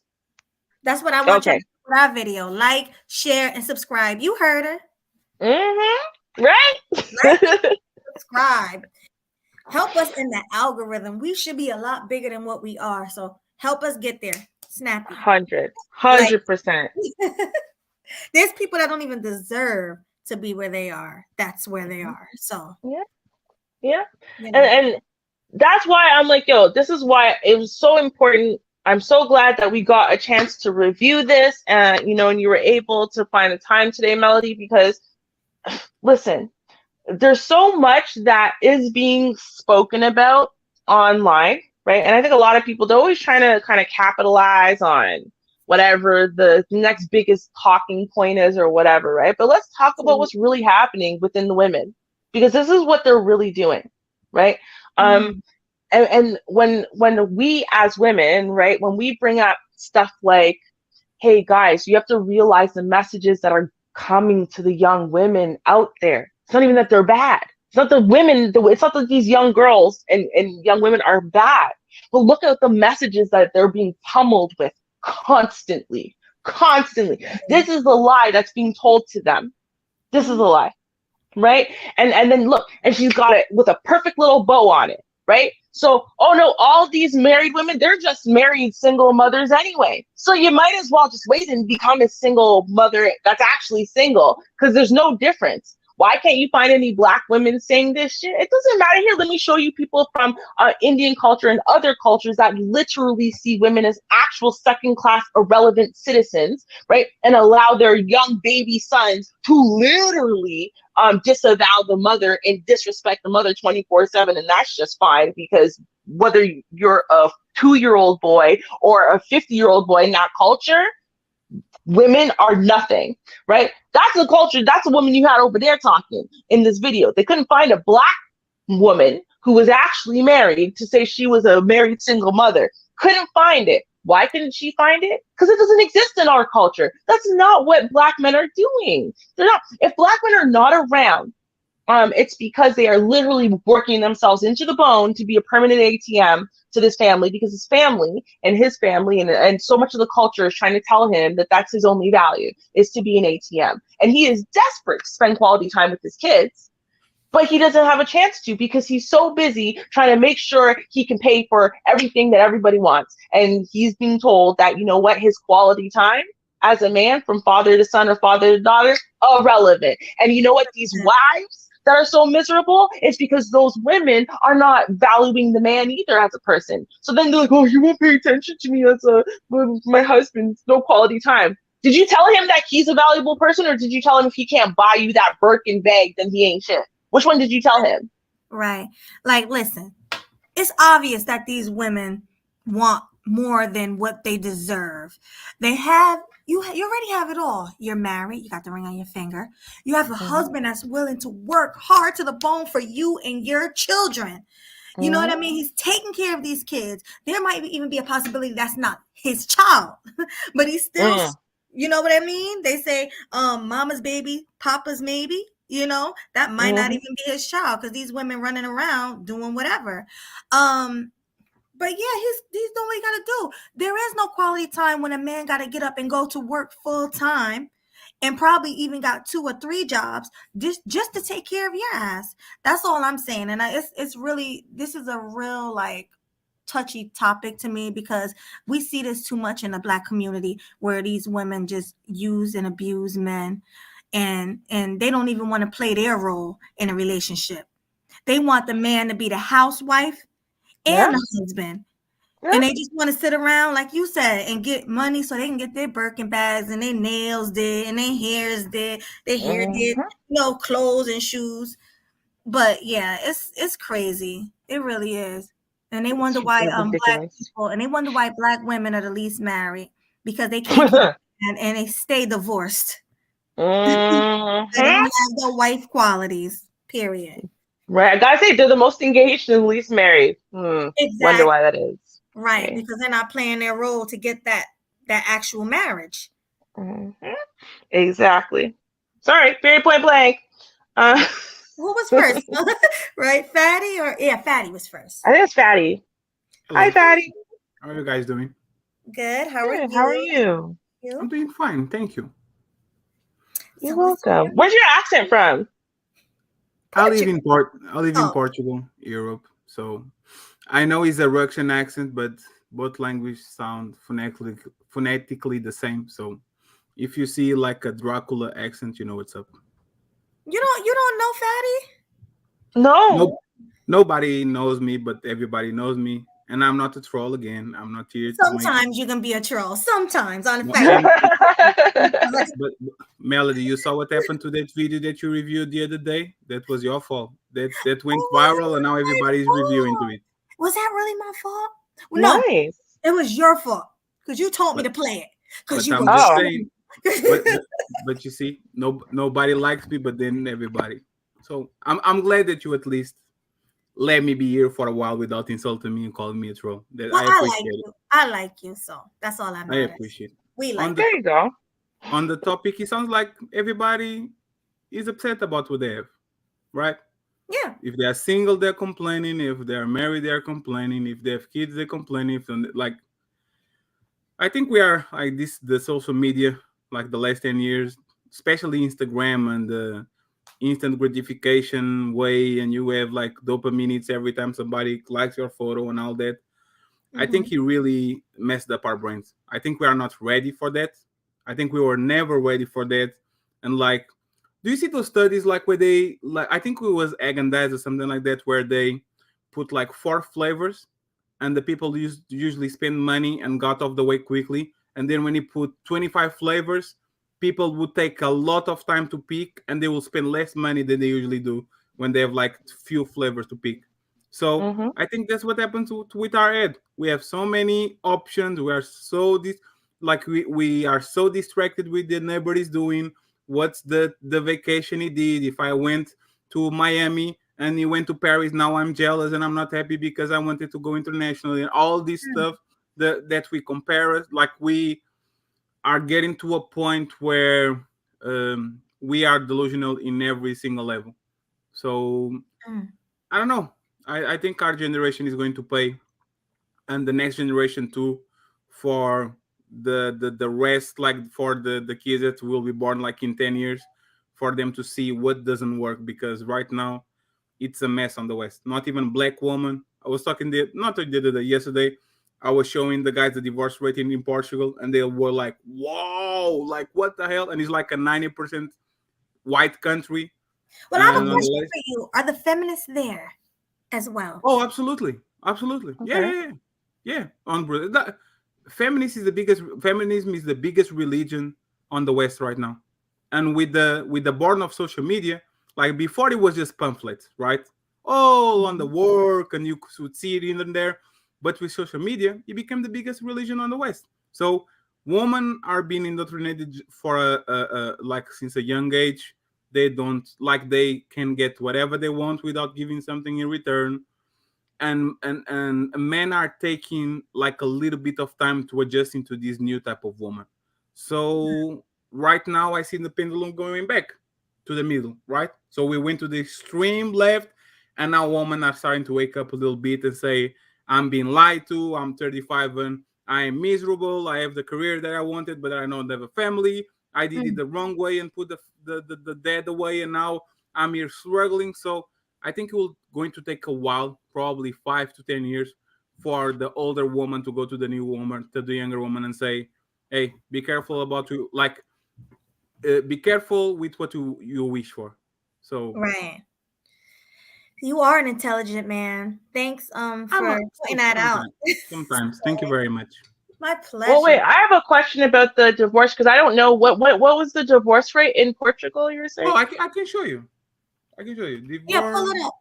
Mm-hmm. I can show you because they were like, because they think, oh, he's from Beer Portugal. Oh, go on left. I don't know.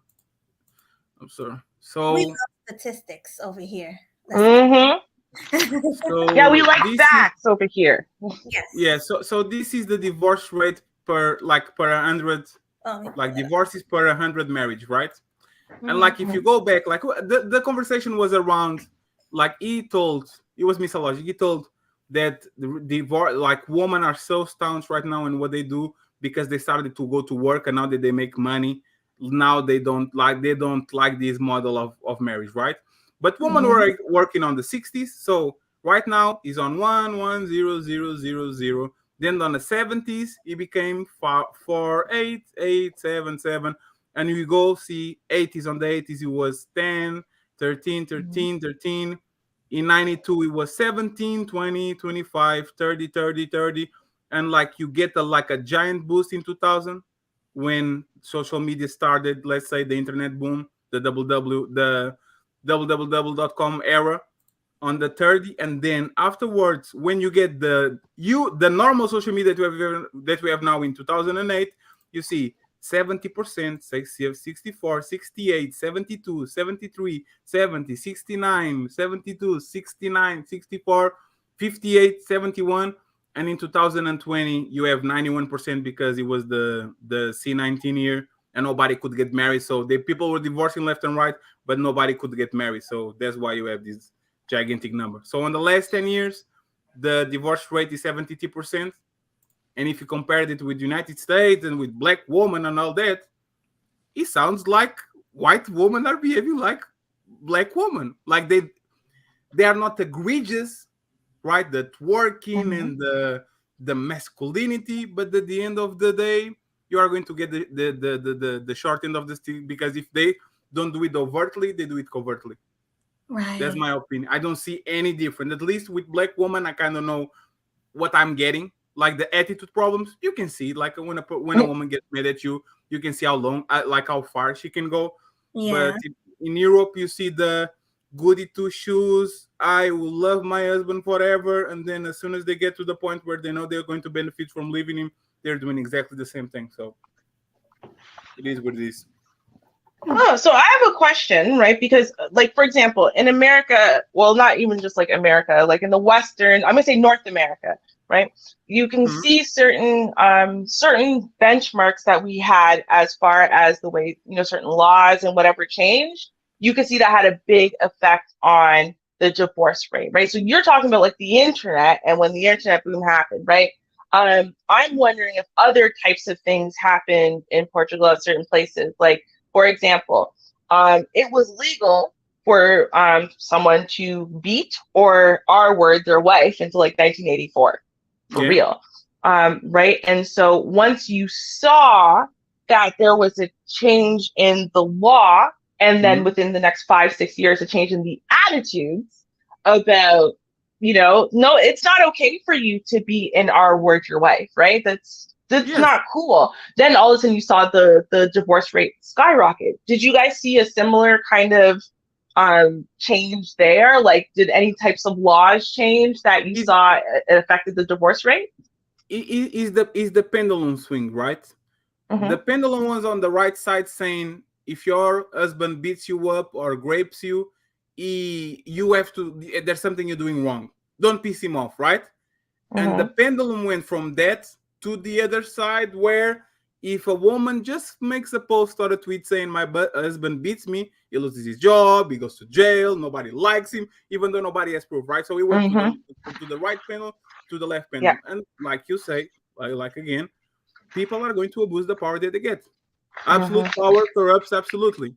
And if Yeah. I know that if I can call someone and somebody is going to get me on cuffs, if I know if I post this something, like if I post this on social media, that person is going to lose their job. If I know I'm going to get support from people and I'm going to get the short end, the other person is going to get the short end of the stick. If a police officer is involved, if a judge gets involved, if my kids like get on a situation of custody, I know I'm going to get the benefit of the doubt. I'm going to abuse it. So it's woman being survivalist and selfish since the beginning of time. That's how they survive. They are like if women wouldn't look for themselves, they would perish because the only thing that they can leverage towards men is usually sex. Like they can leverage more things, but sex is usually is the biggest part. So women Yeah. are just doing whatever they ever did in their life. They just now have more power, so they're exercising their options, like Kevin It's Samuels funny. used to say. It's funny you said that because we just had a stream about that Mm-hmm. yesterday about women leveraging the box. Yeah. You weren't there, but yeah, it was crazy. Yeah, but that's Kevin Samuels says. I value men exercise options. They understand that if you have options to exercise them, you will. That's woman. Oh, if I get Oh, sleep, I yeah. get my kids. Oh, if I get alimony, oh, I get child support. Oh, nobody's going to shame me, and I can get the stepdad afterwards. Right? They are literally following suit and exercising options. Is that good? No, it's terrible and it's Oh, breaking society apart. But hey, that's human behavior 101. Well, that's what I was going to ask you. So another question. Well, but before I ask you a question, I have another question.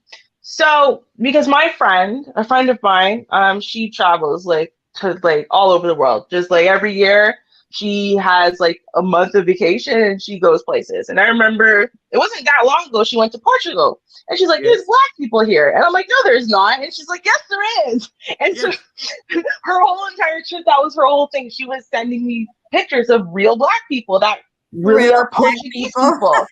No, you know why? Because I thought maybe she meant like, oh, there's some people, maybe they're like a quarter black, but there was like No, dark black. skinned No, people black. who are Black. Black Yeah, people are Portuguese. all over the world, Rubes. Like they're Yes, everywhere. I didn't know that. To me, yeah. Portugal was all white people. I had no idea there was black But people no, there. because of colonialism, like the same, like you guys, not you guys, Americans, the American blacks usually are descendants of slaves. In Mm-hmm. Portugal, we had 500 years of colonialism. Portugal actually was Angola, was Mozambique, was Cape Verde, and when the colonial war ended, people like the colonies of Mm-hmm. Portugal, Spain, France, UK, Holland, Belgium, the African Mm-hmm. people migrated to the countries that were colonizing them because the language was the same, right? So Okay. now, for example, the Afro Nation, that is the biggest festival of Afro music in the world, is in Portugal. So we we get into a point where like people talk about this pro black, pro white, all that. In 30 years, we probably are going to be brown or brownish, more Light in brown, more yeah. ways. Yeah, in Because of more all ways. the mixing. But I Yeah. really Yeah. hope it don't happen. I hope they don't breed the black race out. That would be one sad day. They don't. They are not never going to breed us out for one simple. First of all, there's more black people. Like there's the 1 billion point something Africans, right? African black people, right? Brazil has 100 million The black biggest people. population is Brazil. Yeah. So Mhm. you know that it would be like it will be the end of the race if we consider mixed people white. But the thing is, if you don't pass the brown paper bag, they're going to call you black. Like they know, like even Yeah. if you're a little bit of black, they're going to call you black. So at the end of the day, actually, white people that they need to be afraid because they are the ones that are getting darker. So Yes. it is what it is. Well, yeah, and you see that here. But so I have a question now. So when it comes down to when we're talking about say black people in Portugal, right? Because we talk about over here in North America how we see differences based on race, right? Mhm. We see differences in some of these behaviors, right? And even if there's like a lot of feminism everywhere, the way feminism is affecting you based on race does still look different. So do you guys see a difference there? Like, do you see a difference between, say, the way black feminists are Mhm. versus white feminists? Or is it kind of not the same So, there? it's like the Karen versus the loud mouth. Like he's the stereotypes, right? The Karen, the one that she's going to be offended and call the supervisor, and the loud Mhm. mouth black woman Mhm. that is going We to know them cry, very well. Yes. right? Yes. And the thing is, they are friends right now, and that's a reality because it's happened the same thing that happened in the United States, unfortunately. Black women look at white woman and say, I have more to gain associating to this woman on feminism because I'm going to be a protected brand and I'm going to get all the jobs and get the HR type of jobs and all that. Then I Mhm. get associating to black men. So again, Okay. I will we call woman emotional, but they're actually very pragmatic, right? What do I gain more? Associating with the white woman that is always crying and complaining and getting real results, or associating with black man and be stuck with him and getting nothing? So, True. so that's what they do. They exploit the market that they have in front of them. So I'm it's actually not. glad you said that because I agree with that. You said It's women, people say they're so emotional, but they're actually very pragmatic. oh I mean, yeah. that's what makes them dangerous. I'm going to say dangerous to men because when it comes to, I think, social relationships, in a Oh, way, absolutely. women are so much more pragmatic about them in a cold and calculated way that men just aren't. Because like Yeah. men will just fall in love. You hear men say it all the time. Men will fall in love at first sight. Women do not. They just don't. I Yeah. never hear women say they fell in love with their husband at first sight. They can fall in love with the person on the first sight, but they're not like men are idealistic to the point where you can work at McDonald's, have nothing, and I love you because let me rephrase that. When I was young, and I actually missed this feeling, right? I didn't have money, didn't have a house, didn't have a car, but just the fact that my girlfriend was happy, I was happy for no fucking reason, Mm-hmm. right? Yep. So Happy that's the white pride that. happy. So when it comes to That's woman what can live RVR with says it, too. Yeah. right? When it comes to woman can live like if a kid is happy, if his wife is happy, that man probably has a battery on his back to work until the end of his life, being miserable and take care of them. If the husband is happy and the kid is happy, but the woman is not happy, that shit won't last 6 months because women are Yeah. very pragmatic in what they want out of a relationship. So yeah, we are kind of dummies when it comes to our choices. Let's say we will say, I don't date a single woman, single mother. I don't date a out of a shape woman. That you see all the talking points, and then you turn Mm-hmm. around 6 months later, and those men are exactly with the woman they describe they are never going to touch. Absolutely. So I'm that's sorry, but that's so facts. that's the We talk power about that of all the the time box. over here. That's the power of the box. We The do. guys talk on the other show. Again, that was our. See, you missed it yesterday. That was our whole topic. Was the power of the box? Should have That's came what it through. was. Should have I came through. You should have I came got you through. later. No, I got it late. I click on the button, but right now it's 5 a.m. here. So it was like, I thought you guys had like a long show. I watched a movie. When I click, you already went to the, you already over. So you probably was 2 hours ago. We just went live. Yeah. So, yeah. But the fact that not in the same time zone. Right. Well, I'm glad we caught you today, or the other way around. Yeah, I'm doing my rounds outside of my comfort zone, but people don't like me for some reason. So I need to understand. I do. So, hey. Hey, me too. Wait, I'm liking this whole. I think you're interesting. I like interesting people. Yeah, it's because I'm a little bit problematic, but I will grow out of it. At least you admit it. Yeah, we have lots of those over here, right, Melody? We have a lot of problematic people. Oh yeah. Oh man. Yeah, we do. If you cultivate a messy personality on the internet, you have to be ready for the consequences. And I thought I was kind of isolated in my bubble and nobody knew what I was doing. But then when I came outside to have serious conversations, everybody says, "You were the troll. Dang, kick fair." I was like, wow. I thought I thought nobody knew about me, but it's fine. Either I will have time to convince them that I'm a serious. I feel like person. I recognize you from something, though. I do feel like I've seen your face. Yeah, from the I'm always Club, on Fight Club and the Lapeef things, and they'll probably watch me there. What's up, Killer? Okay. Yeah, What's maybe up, someone fatty? maybe someone did a clip. Hey, but hi. No, Killer Swag, it's your turn anyway. What's up? Hey, Killer, you need the Laker jersey, bro. Come on, man. What the hell are you doing? You know I don't fuck with the Lakers, man. But guess what, though? Tonight, Killer Swag is off. Finally, he got to catch a off of one. Happy to have you. Yeah. Congratulations. Yeah, you know, I'm just kicking back, enjoying my day off, you know. Yes. So what's your take on this topic? Did you see the video that was shown? Yeah, I saw those monstrosities of women talking on there, man. The videos. Yeah. Yeah. I mean, my thing is, I don't understand for the life of me why Pickmes would be jealous of single women. Like, I don't understand it. Because, I mean, they're the ones at the end of the day getting chosen anyway. The single ones, they all out in public talking about, oh, yeah, I got it like that. I get my money. I don't need no man. But then at the same time, they be at the house sipping on wine, going to sleep, crying in their pillows and stuff. So it's like, are you really winning out here? Because, I mean, I know too many women that's like that, though. So that's why I say that. Facts. Wouldn't you be jealous if you only saw the highlights of the people that are single, for example? If you only saw, oh, she's going on a trip and I have to take care of the kids. Oh, she has a new car and I can have it because I have to. You see what I'm saying? Like, if you only see highlights of single people, no. No. As a married woman, I'm 100% saying no.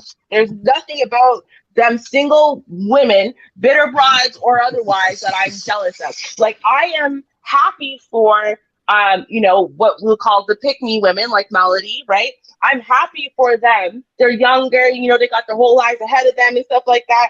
I hope that, anything that I say can, be helpful in a positive way towards, their futures and whatever. But no, I'm not jealous of their singlehood. I'm quite happy to not be single. I'm quite happy to have a husband. I'm quite happy to be chosen. I'm quite happy to have like a life that I am building with another human being. Like there's just nothing. There's nothing in the world that really compares to it. So I'm like, I can't even really like, when you know. And I think that's the thing. It's like, it's something I've wanted my whole life. There's literally nothing. All that single crap that you do, to me, it's very unfulfilling when you're single, but it's quite fulfilling once you're married.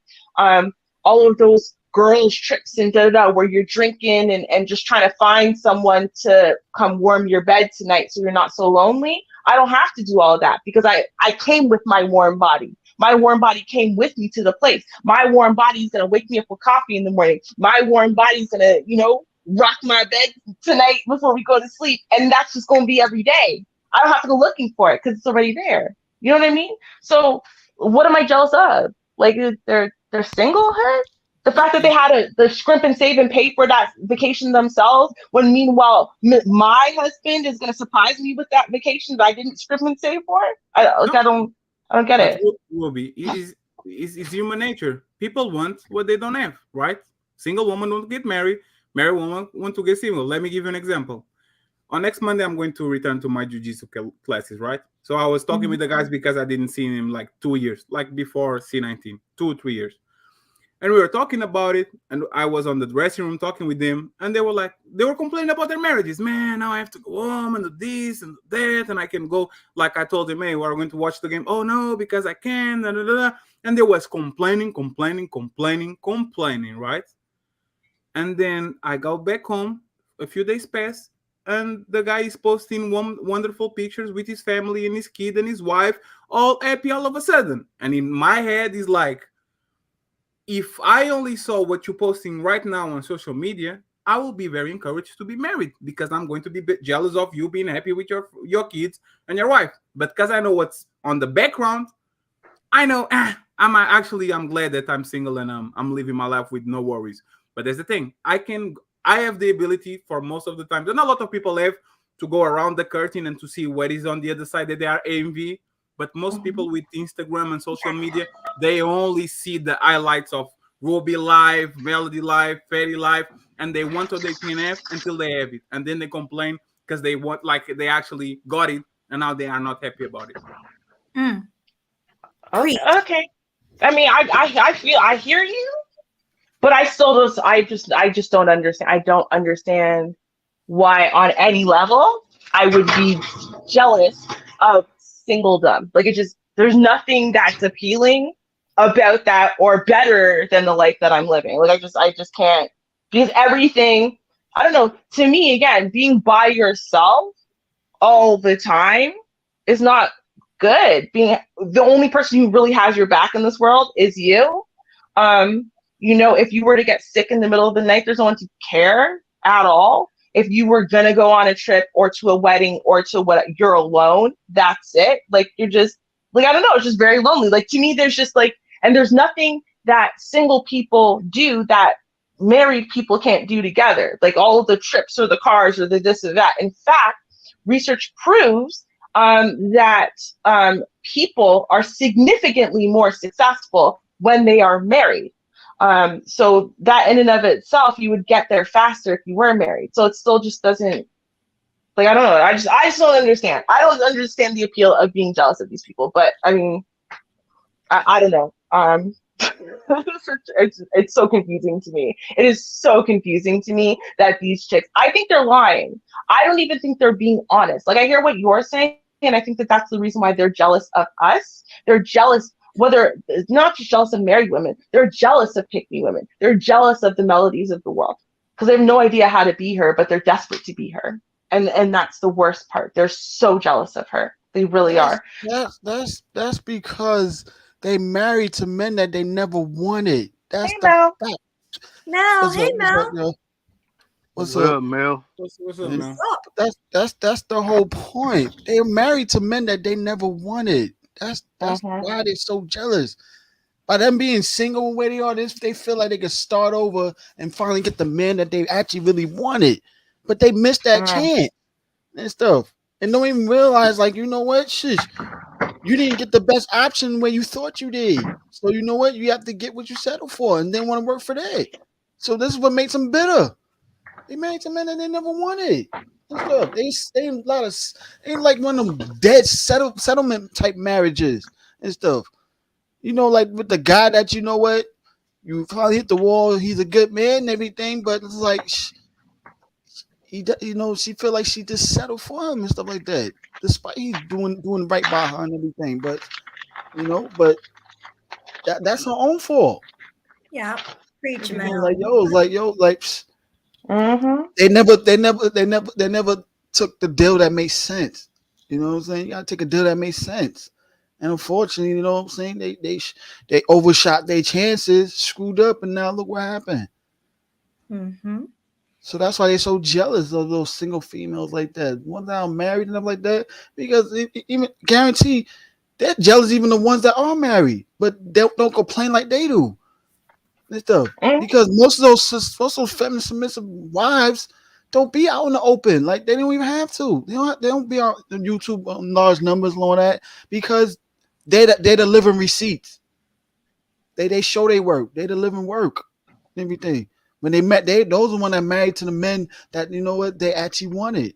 and stuff and happy with it. So they work shows and stuff. But you know what's funny though, Mel, is that this chick was saying, so she was saying that married women are jealous of the single sisterhood women, but they were also saying that women like Melody are jealous of the single sisterhood women.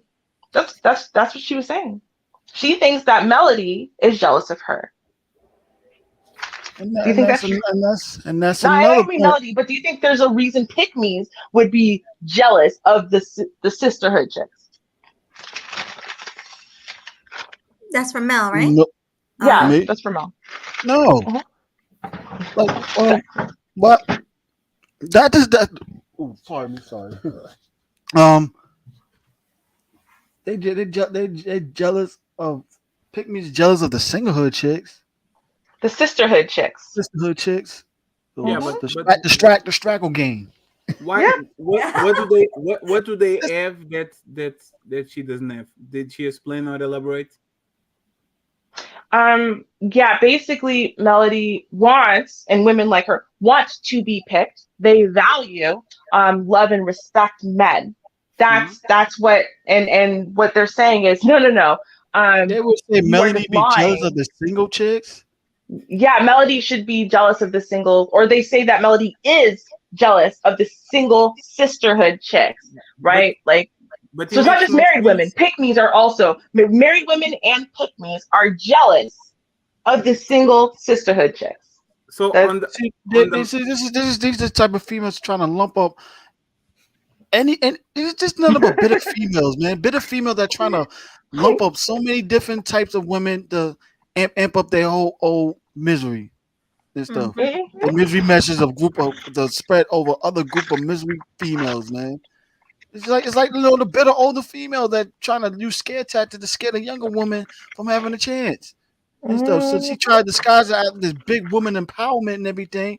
Told my man should be doing this and everything, yeah, blah blah blah, and like shit, it backfires. But then you look at her like, yo, where's your husband? And right. stuff. Or are you actually married to a masculine man? No, she's not. And you gotta be That is careful a with good those type of question. chicks. Yeah, the ones that are married, like, pay attention to what type of husbands they got, man. Like, yo, not every marriage I ain't trying to mimic like that. Just because some women are married doesn't mean that's the ideal marriage I want to follow. Exactly. Are you the Mel, the light skinned guy Who? that used to be on Fight Club, the light skinned dude? I never was on Fight Club. I don't know if you're the same person that I used to meet like a couple of months ago. I'm not. I never was on Fight Club.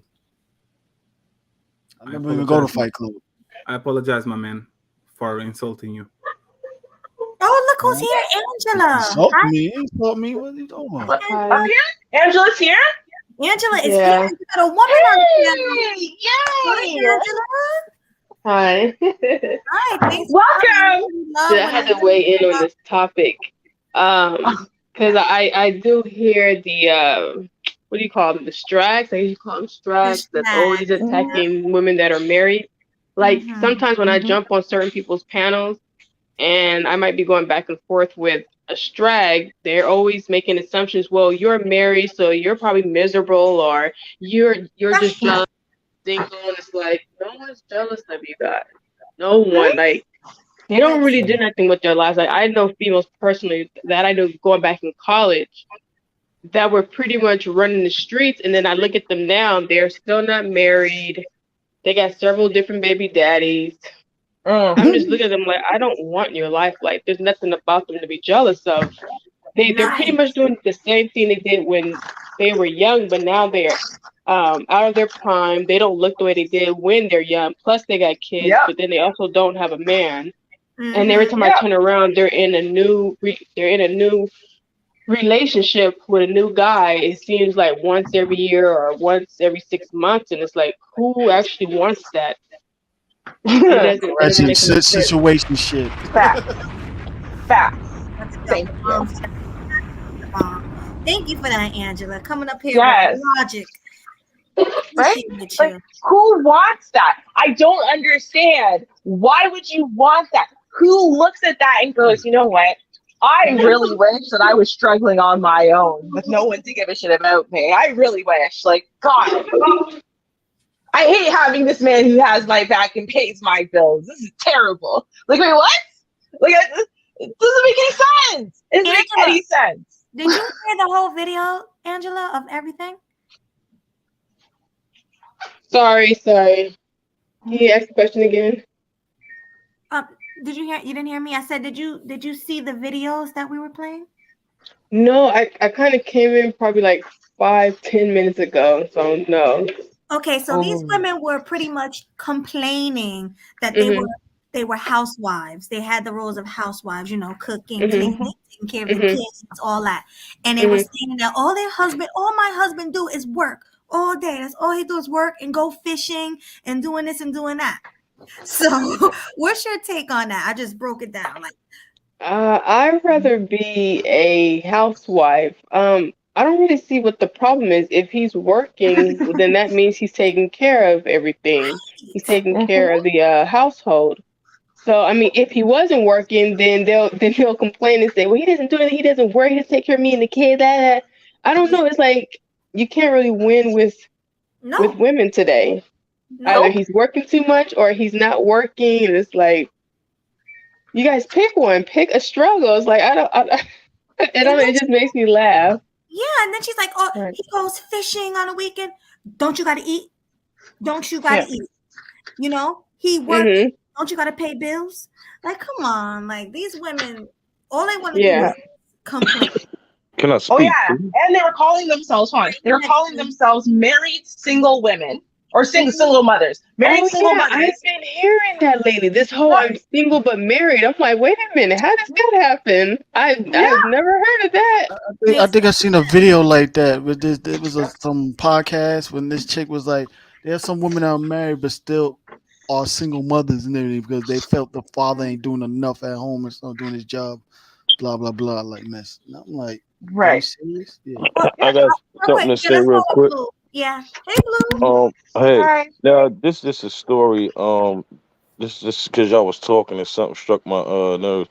I was talking to a friend of mine. Long story short, he was telling me about a contractor that we both know. Long story short, the guy is not Mexican, El Salvador or something. He's a different race, but his wife was complaining about him working too much. And my question to y'all, the ones that complain about a man working, is that the one that gets into trouble and maybe want to stray off, and because she can't hold her position in the house, she pretty much has that attitude because she's a stray. She wanna go out and meow pretty much. So because now that's weird, but you would think you want him to not stay home, but you're mad because he's not home. But I think that might be the inside dark world that's coming out subliminally. You get what I'm saying? And she wants to actually be out so she can be doing her pretty much. She don't want to be stuck in the house with the kids and cleaning. Exactly. That's a great point. Yeah, so maybe those type of females are the ones that like you say, who y'all females saying who wouldn't want this, who wouldn't want this. I think some people they want it, but then they get comfortable with it and now they're ready to risk it all and win another different direction, because if you're not willing to stay there, you're willing to go somewhere else. I think it depends though. You know what I mean? Because my answer to that would not be wholly yes. And the reason why is because I think it matters when you say she complains he works too much. The question is, what does she want him to do instead? There is a difference between a woman who says he works too much. Why does he get to be out of the house all the time? Why doesn't he have to watch his kids sometimes so I can leave the house? There's a difference between that and a woman who says he works too much. I wish he was home more often so we could have family time, or so I could have quality time with my husband because I miss him, or because the kids forget what he looks like. And, I just really wish he could spend more time at home with the family. There's a difference there because hold on, let me just finish the thought. Because in one case, the woman is just looking for free help so she could abandon her kids. And in the second, just let me finish the thought, right? In the first case, right, she's looking for someone, free help to come and take care of her kids so she can leave the house so she can do what she wants to do. But in the second case, it's a case of I love my husband and I love my family unit and I wish we could spend more time together. And if he came home, I wouldn't leave. I want to stay here with him, right? That woman's not trying to go on the prowl nowhere. So that's what I was saying. There's another problem also too and everything. Is what type of neighborhood she lives in also too might play a part. Like if she's the stay-at-home housewife and everything, most likely she should be meeting other housewives if she's living in the suburbs or something like that. You know, all to get together, you know, once they have a little housewife get together and everything, you know, play dates with the kids while the fathers at the husbands at work doing their thing and everything. So it's like if she's always home being an introvert type chick and everything all the time and not, you know how to talk with other wives and everything around the neighborhood and everything. Yeah, I mean, she boring herself like crazy and stuff. And also another point of view, also like another unrealistic point of view, also too, because I've seen some women that get with rich men also too, complaining also too how they working so much and everything. Is that they saying themselves like it's now all it's cracked up to be and everything like all they focus on was the benefits of it, but not realize in order for him to stay rich, he's gonna be working a whole lot and stuff. There was this couple, interracial couple. I think I forgot the guy's name, light skinned black dude. One of the richest dudes in the real estate game and everything. His wife got a business too, real estate game. They had to plan the actual dates and everything. Yeah, to keep spice up their marriage. They still married today, yeah, but they have to plan actual dates because they both got running, Fortune 500 companies and stuff. So it's like, right, yeah. Well, Blue, you can finish your thought now. I forgot.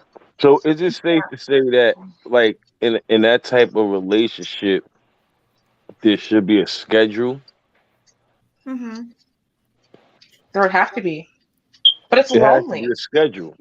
Yeah. So is it safe to say these people that do work too much, they don't know how to create a schedule for their spouse? Yeah, scheduled date. I mean, we got to figure out what type of work is the husband doing. If he's like doing like mediocre type work and everything, say construction. Yeah, construction and everything. How much construction workers get paid? Like what, over like 8,000, 80,000 a year, something like that, or 60,000. I mean, you got to figure. All right, say like remember they get paid by the job. I'm talking about he's the one who do everything. Like he pays the workers, so he's the head in a construction company. Oh, he's not non-union type. Yeah, he's a plumber. I know he's officially a plumber, but he do everything. He could do the whole house. You know what I'm saying? Yeah. He could do the whole house. He could do everything. But that's what I'm saying. And I think, like I said, I know him, and just from analyze, I don't know his life. You know what I'm saying? Mm-hmm. So I'm speaking from the outside. I think maybe he don't schedule enough time. He don't schedule time. Let me ask you this, Blue. How could you schedule time if you are working hard? It's not cheap. All right, give me. Wait, hold on. If your wife is a stay-at-home mom, that means she's making zero money. So you have to hold the weight for your part, her part. So you gotta make probably at least $100K a year, or maybe a little under, maybe about 80K, 70 to 100K you need to make in order to provide for your family. So when do you have time? Like I said, this man is probably working 2 or 3 full-time jobs. He's probably working from day to night. And then, like she said, on a weekend, he has his leisure time. Yeah, he needs leisure time. He just worked a whole week. He just worked all day, every day to provide for you. So there's a schedule when you get money like that. It's still, but you missing the fact. Schedule. He needs to schedule. Here's the problem. Hold up. He's not dating his wife. Let me land. Hold on. Let me land. Please let me land. Why you rushing me to go? I'm talking. You let me land. You just started talking over me. Let me finish. Go ahead. Go. I was gone, but you like. See, you're still talking. Go. I'm done. I'm supposed to be talking. Exactly. So talk.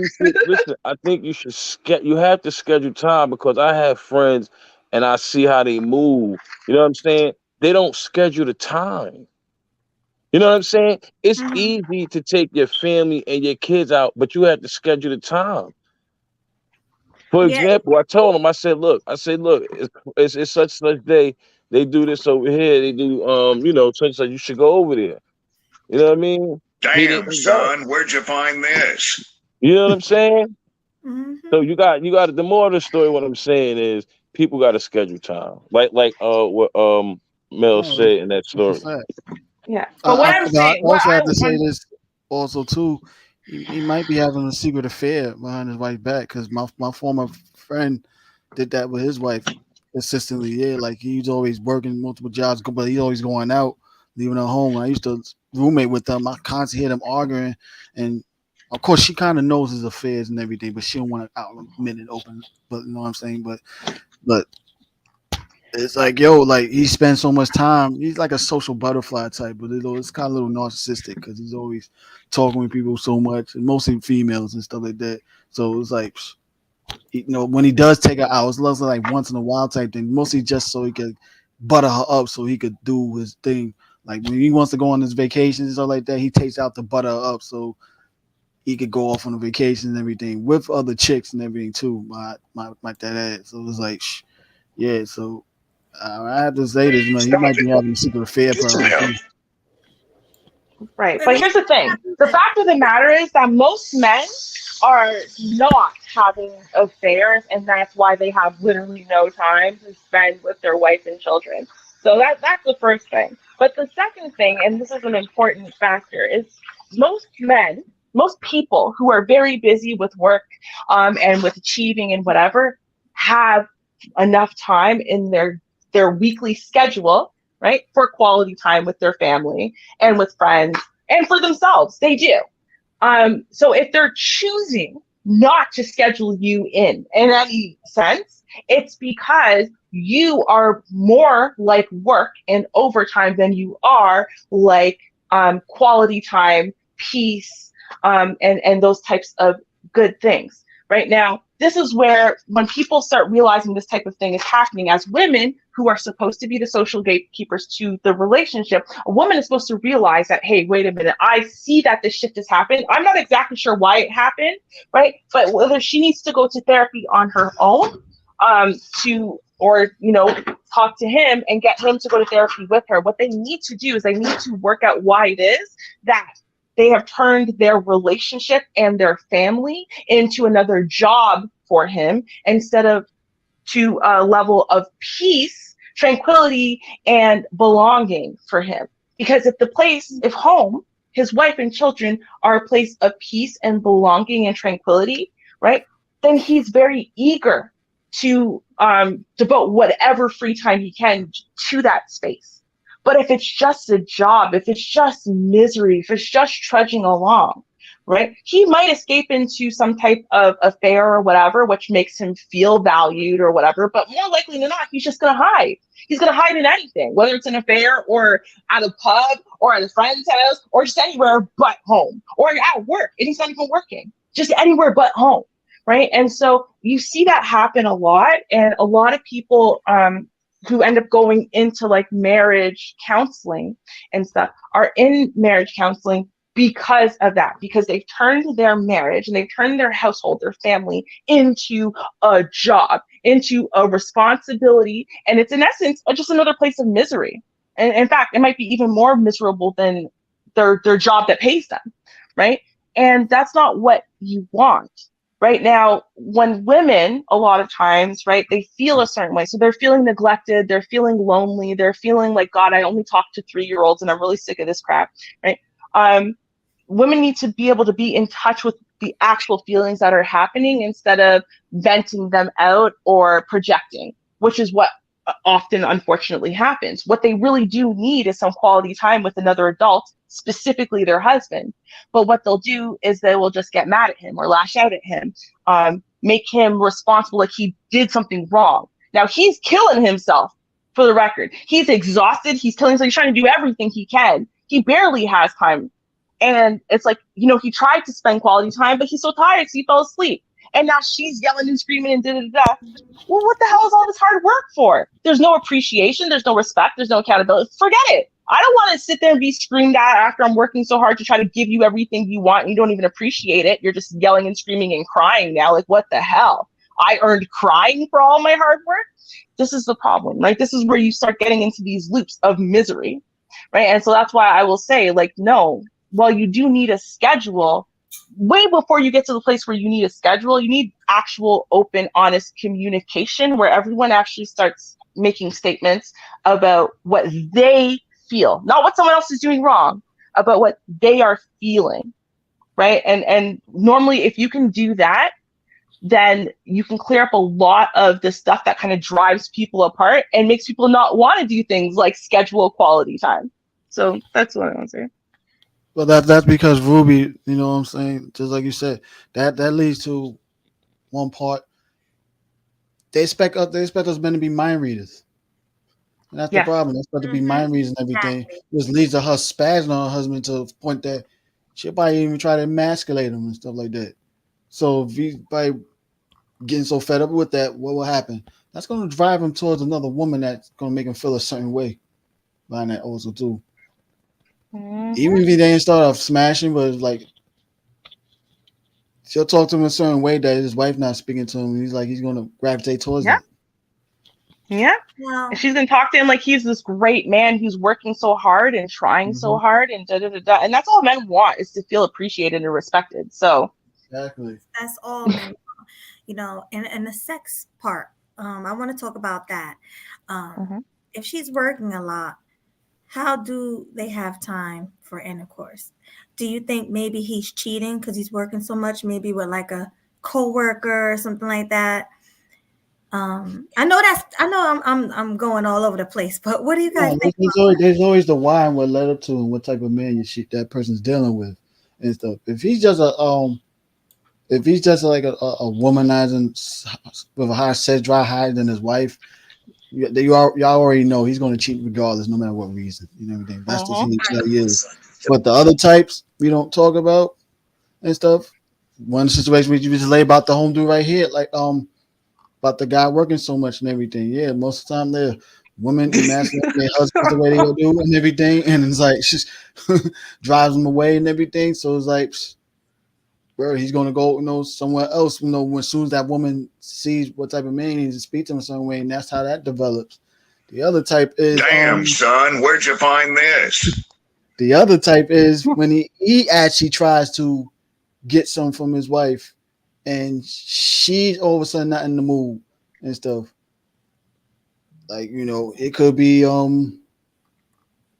she probably just gives sex for him once in a blue moon as like a doggy bag trick and everything, but she probably might be having affairs on the side herself and stuff. Also too, her looks deplenish. So, and he tried to work it out with her, the best of her abilities and everything, and she doesn't want to follow through. So it drives them away to, go look for something else. But also, too, we always talk about this also, too, how females always deprive their men for sex as some type of punishment and do it for so long. You think it's going to happen. And stuff. So, I know the act, right? I don't agree with the act of cheating, but we don't talk about what the why and how and everything. They don't want to accept that truth because not every man's a dog and everything as you think it is. Like, sometimes two parties to lead for someone to cheat like that and everything, and a woman that can't take that truth reality. That sometimes they was kind of part of why he cheated the way they begin with. Go ahead, Mel. Nah, that's nothing but facts. Thank you. I love this panel tonight. Everybody is making perfect sense. But we have new people on it, right? That's what I'm saying. But we have new people on the panel. Let's go with Chief Black Hawk. Hi, Chief Black Hawk. Hi. 1, 2, 3, 4 strike. That sounds like make me sad it all damn night. Mr. Bronsberg. Why he leave? That was Bronsberg. What? You called him out. Is that who that was? That was Bronsberg. He waited all that time to do that and then leave? Yeah, that was Bronsberg. He be trolling sometimes. Come back, Bronsberg. Stop playing with me. Wow. That's hilarious. Right? But let's After get we to just finished Hustler. praising the whole panel about how great it was, too. Everyone's making perfect sense. And then there comes Bronsberg. There comes Bronsberg. Just his little sound effects and everything. But let's go with Hustler in Muscular. Hi, welcome back. Hi. Thanks for coming again. Mm-hmm. Can y'all hear me? Yes, we do. Okay, now the title was Single Women, no, Married Women Are Jealous of the Single Women? Yeah. What? And what? technically the woman said Let me just say that this. married Go women ahead, and go ahead. Pickmes are jealous of the single sisterhood type woman. Yeah. No, flip that BS around because that's just a bunch of mess. It's the other way around. The single women are jealous of the so-called married Pickmes. That's the way it is. It's like they want to be in a position of wife so badly, but they don't want to do the doggone work that it takes to actually be a wife. Right. That's where you have the problem. Big facts. That's where you have the problem. You want the position, but you don't want to. I'll say it again. You want to be in a position of a wife, but you refuse to do the work that is required to be a wife. You don't want to. You don't want to cook. You don't want to clean. You don't want to take care of a household. But yet you expect a man to be traditional, build, provide, and protect you. No, does not compute. Does not compute. Does not work that way. And you know what pisses me off is how women like to associate traditional values with slavery. They want to say, if I'm cooking and cleaning, that's slavery. If I'm doing this for a man, that's slavery. They misconstrue.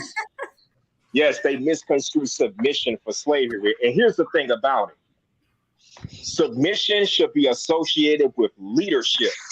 Slavery is to be associated with dictatorship. There's a big difference. Leaders will lead by inspiration. Leaders will lead by encouragement. It's the dictators that are ruling by fear, manipulation, and intimidation. So think of it like this. Look at the Lion King. Mufasa is a leader. His brother Scar was a dictator. One led by encouragement, one led by fear and intimidation. So you cannot misconstrue the two. You cannot associate slavery for a guy that's trying to be a leader and the other way around. You can't do that. Submission and slavery are not the same thing. When you submit to a man, you're choosing to do it. Not only that, you're doing what's going to benefit not only you, but you're going to benefit the man at the same time. So it's going to benefit the whole family. The dictator, on the other hand, the dictator only is out for himself. The dictator will use his men or people to do what's only best for himself and will sacrifice whoever and whatever to further their own interests. Dictators don't care about anyone but their damn self. So there's a huge difference. We have to understand the difference between a dictator and a leader before they can even think about trying to get married and start a family. So before you think about marrying a man, find out, is he a leader? Is he a dictator, or is he none of the above? That's what you need to find out. My mic is muted. I digress. Carry on. Oh my goodness. I love the way you put that. Thank you so much for that. I don't know who we're going to go to next. Well, we almost at the 3-hour mark, and I said we were going to close down early tonight because I got to get up early. So, you know, our final thoughts take like a half an hour anyway, so we might as well start. At least. So I guess we can start with, not Fatty. We're going to start with Hustler since you came last. Let's start with you, then we're going to go to Angela, and then we're going to go in order. Killer, Mel, Blue, Fatty. Okay? All right, go ahead, Hustler. Okay. Now, earlier, I forget which one said it. I think it was your co-host, Ruben, but she said something about the single mother. No. The married single mother or something like that. Yeah, the girl in the video. Now how does that work exactly? So you're married, but you're acting like you're single, kind of like that? You got kids, but you're acting like a single mother? What she was saying is that for all intents and purposes, they're considering themselves single mothers, even though they're married, because their job is to stay home and take care of house and home and the children, and their husband's job is to go and work and come home. And the fact that after he's done working a long ass day or week, he doesn't take all of her responsibilities off of her shoulders, so that way she doesn't have to cook, clean, or take care of the kids, because otherwise she's a single mother. So even though she doesn't work, mind you, right? Or if she does, it's minimally, and he pays all of the bills and does all the man stuff. He's still supposed to, after working all week, come home and, watch the kids and cook and clean, so that way she can go and have fun and have the weekend off.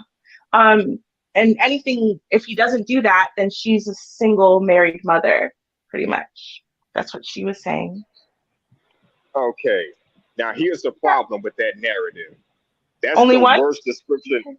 That's the worst description of a single mother I could ever hear. Because let me remind you, a single mother is a mother who had a child of wedlock, and the father is nowhere in the damn picture. It's just her against the world with her child or children. Right? That's the true definition of a single mother. How you gonna say you're a single married woman and your husband is in the picture doing what he has to do while you do what you have to do? You're both contributing to the family dynamic. So what the hell kind of bullshit is that? I'm sorry, excuse my language. That's the dumbest thing I've ever heard. I don't believe in that. Mm-hmm. Were you done here? You were done here. Thoughts? Yeah, I think he was, because he muted up, right? What's that noise? Yeah. Can everybody mute up while people are giving their final thoughts? Because there's a lot of background noise and it's distracting. So let's go with Angela C. Hi, Angela. Hi, I want to piggyback what the guys were saying. I don't think there should be any woman that has an issue cleaning her home that she lives in and her children live in and taking care of her kids. That doesn't make any sense to me. That's like a major red flag. Like, you should want to cook and clean for your family. And another thing I also wanted to mention, what the guy was saying, yeah, a single mother is someone who has a child and there's no man around. You can't expect a man to come home from work after 8 to 12 hours of work, or however long he's been working, and then he does your job after he's done his job. He's been gone all day. So what have you been doing all day while he is at work? It just shows that most females today are just very lazy. They're just lazy. They don't want to do anything. It's like their brain is still stuck on fun mode. Fun, fun, fun, fun, fun. I need to vacation, relax. And they didn't even do anything. But they don't want to do anything at all. So that's just my final thoughts. I always give a chick a side eye when she complaining, I had to cook and clean at home. Yes, sweetie, your children are in that home. If I come to a chick's house and her house is dirty and nasty, I'm giving her the side eye, not her husband, but her. Because it does make her look bad. Like, your kids are not well kept. I mean, you got to feed your kids. Like, what are you complaining about? Those are your kids. That's your house that you got to live in. Cook, clean, and do what you are supposed to be doing. Bravo. And those are my final thoughts. Thank you so much for that, Angela. She was yes. Go ahead, girl. Do not be a stranger. I want to see you up here every week, please. Yeah, this is beautiful. We definitely need women up here, and you're perfect. You're beautiful. You're fit, and you seem feminine and friendly. Mm-hmm. So, and logical. Angela, y'all, one more time. Give it up for Angela. Thank you. Yes. Thank you. Thank you. Salute. Thank you, love it. Oh, where'd Mo go? Oh, he said good night in the chat. I guess he had to run. Good night. Well, Killer Swag, what are your final thoughts? Well, my final thoughts is just simply the same thing that I said earlier before. Like, these pick-me's that they keep talking about, they not thinking about these single women, man. They don't care about what these single women that go on all these different girls trips trying to ride to DC all day. They don't care. Like, so only thing I say, this sound like to me the single women are more bitter than the pick-me's and the wives and stuff like that. So basically the bottom line is, pick-me's, keep doing your thing, keep pleasing your man, keep pleasing your husband, because you're going to keep getting chosen every time. That's all I got to say about that. Well, thank you, Killer Swag. Oh, and make Facts. sure you guys subscribe to Killer Swag's show because he is a new content creator. And how many subscribers you have, Killer I Swag? got 40. I got 45. That's a lot already. You just started. Wow, good for you. Thank you. Yeah, Thank you. keep doing your thing. Everybody, please subscribe to Killer Swag 216. Killer Swag, please drop your link in the chat. All Mods, right. drop his link in the chat. Also, drop Blue in the chat, and he's actually next. So, Blue, what are your final thoughts? And after that, drop your link as well. What are your final thoughts, Blue? No, I had to get off mute.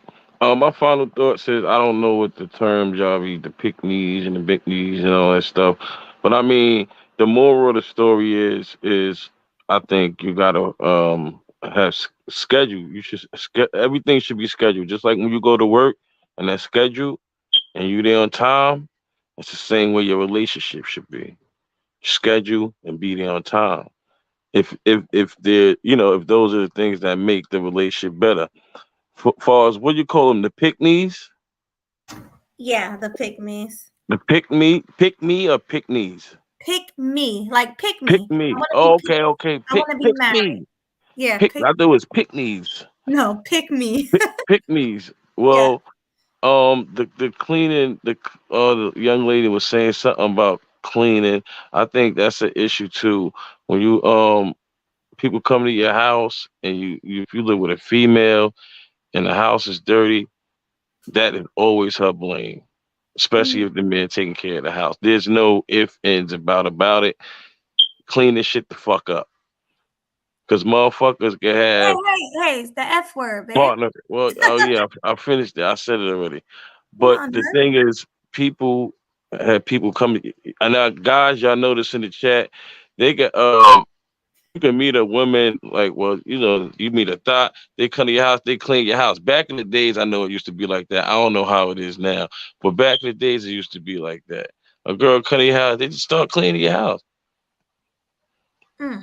So somebody, if you're in a relationship with somebody and y'all got kids, like the lady said, you come to the house, you looking directly at the female because you seeing what the male doing. All right, he paying the rent, he holding it down, he work. You understand what I'm saying? It's not like she working and whatever, and then it's like it kind of make you think. But when you looking at the man holding it down, you like automatically just look at the female. So that is the female responsibility. And the man responsibility is to create, schedule, time to make sure his household, his wife, and his family is happy. Nice facts. Nothing but facts. Thank you for Yeah, that. let me get some horns. Let me get some horns. I'm trying to get to him. I'm trying to get to him, and I can't. It's so hard. Hey, I'm Let me get some horns. congratulations. Well, not Thank you. Let me get some horns. We horns. about to have this party. That's Congratulations, what I'm saying. sir. Yeah. Congratulations. Yes. congratulations on 100 subscribers. And y'all better make Yes. sure y'all come to the party. Blue When is the 2023 party? subscribe. I haven't got to that part. We got to Okay. talk about that. Look, Okay. Yeah, look, we definitely. gotta make sure we can look. We gotta make sure we all can attend the party. Of Yeah, but course. maybe we can And, stream it from your channel to mine, so that way to be on both. and as I was Ooh. sitting here and I was thinking, what if I cash app each a hundred? This is the first time I'm gonna do this. I'm gonna take $100 because it's 100 subscribers, right? But I could cash at them $1, but each subscriber has to bring another subscriber. So I think that was a game I might want to. I'm gonna figure out a game how to do that right there. Okay, well, whatever games you want to play, we can definitely play them. Yeah. You know, Yeah, That's definitely and I, interesting. yeah, hundred hundred we will, subscribers, we'll hundred find dollars each of it. something, Yeah, some games that we can play. but But thank you for that. Drop your link. You still yeah, drop drop your my link. link. I'm about to drop my link. Make sure you subscribe to Ruby. Make sure you subscribe to Sweet Melody. Make sure you subscribe to Killer Cat, Killer Swag, Preach, Mel. Make sure you subscribe to everybody. And what I wanted to say is, YouTube. I analyze a lot of people that's doing YouTube, and I want to put this out there real quick. YouTube, remember, y'all, YouTube is a place where we can make money, which everybody is making money. But some people are not making money. But what I learned in somebody's structure is they bring the traffic to one person's. It's like, you know how you go to a party, like we'll have a party at your house today, we'll have a party at his house tomorrow. You know what I'm saying? It's like that. That's a way we need to start working. And because once everybody build up, we all new to the space and new and up and coming. You know what I'm saying?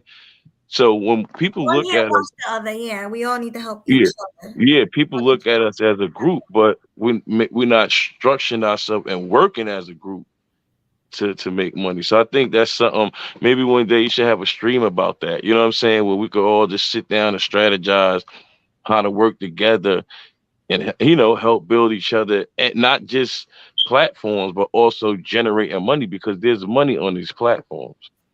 And you just got to find the system. That's the thing. Black people don't like to work together. Yeah. They think about them and only them. They don't like to work together, and that's what I'm saying. Like, what I always say, GC, share the stream. I always say screen. Share the stream, and I say anybody who's a big content creator, even if you're not, share the stream. That way, I get your subscribers, you get mine. Yeah. Absolutely. We should not be afraid to work together on these platforms. Just like we in here, we sharing this, we sharing that. I was seeing Sexy Red and her thing. She had shared your thing, and that's what struck the. Yeah, that's what I'm saying. She said in her community, but that's what I'm saying. That's what struck the energy for me to even come up with what I'm talking about, because I'm just looking at stuff and I'm like, wow. You know what I mean? We all need to be working together, supporting each other. There's no reason why we shouldn't be supporting each other and dropping the links on our community tabs. You know what I'm saying? We just need to work together. Definitely. Make And some money. they called you the mastermind. But thank you for that, Thank you very much. I'm used to that. Hopefully everybody take that advice. Guys, please share this platform so people can see it. We try to Yeah.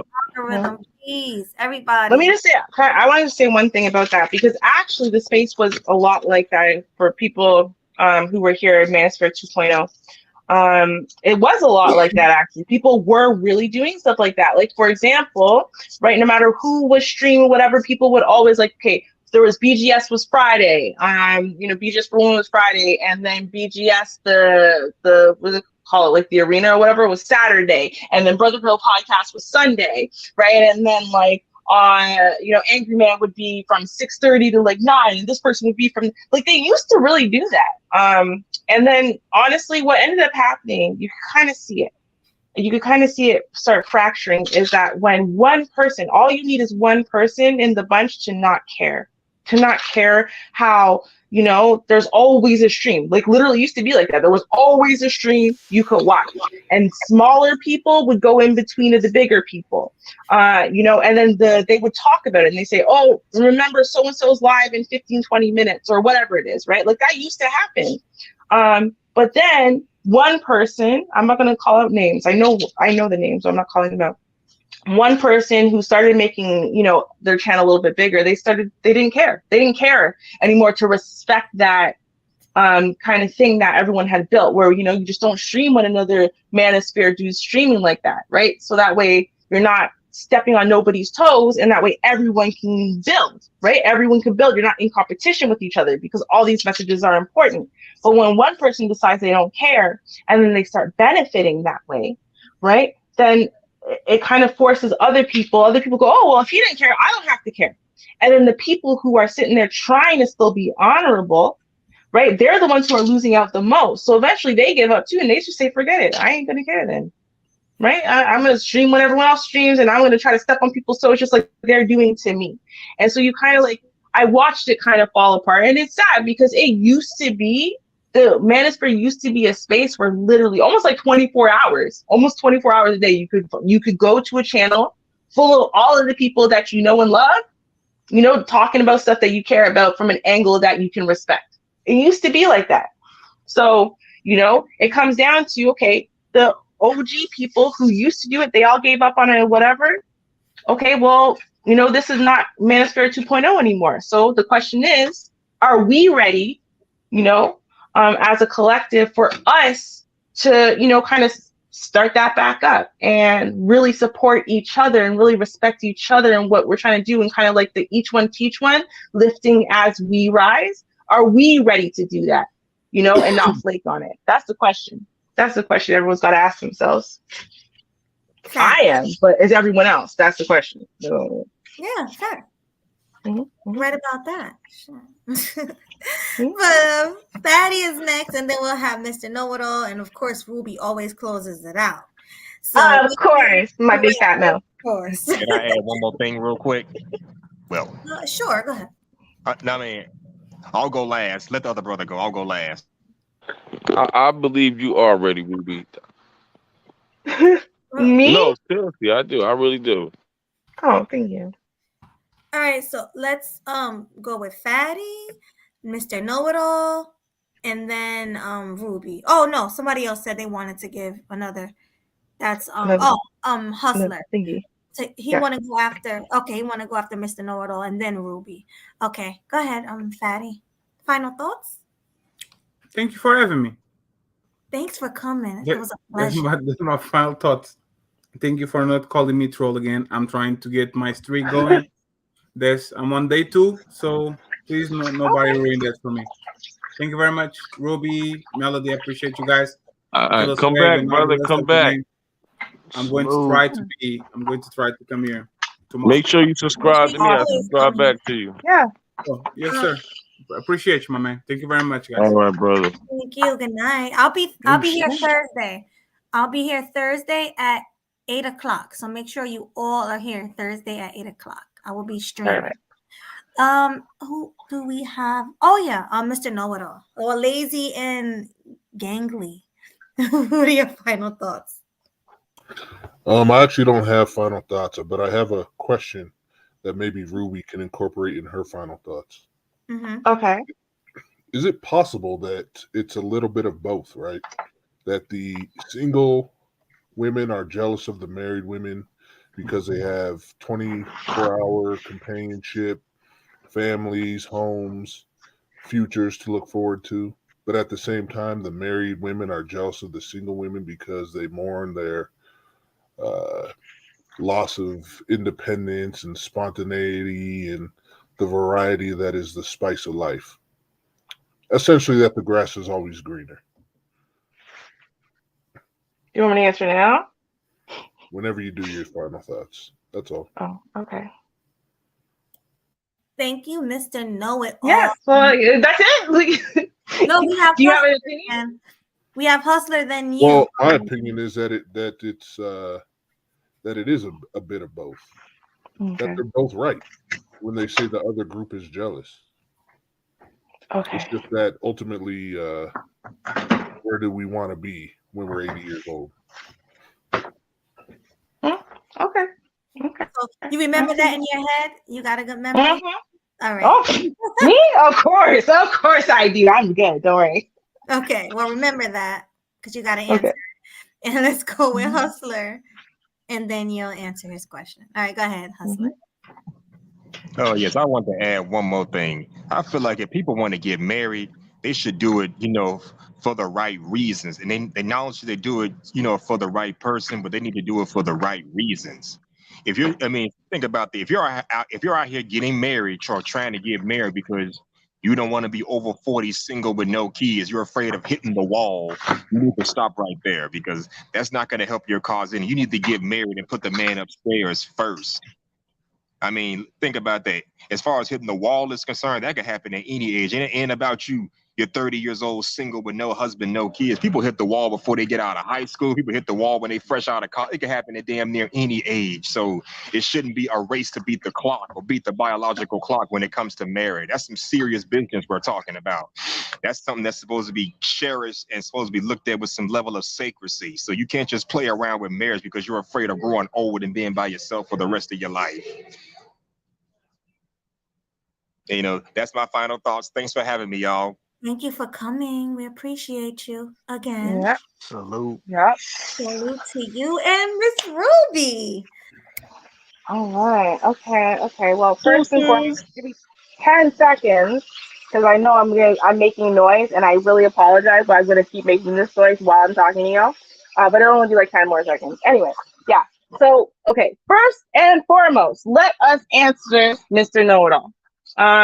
So my answer is a resounding no. Now I'm gonna explain why I say no, because it's not that I'm saying that there is it's fathomable that a married woman could be jealous of a single woman. However, normally you see that in a couple cases. Case number one would be the woman who comes from, let's say, Mormons, or the Quiverful, or those types of religions where their children are incredibly sheltered, and are married off at incredibly young ages, long before they've had a chance to figure out who the heck they are, what the heck they want.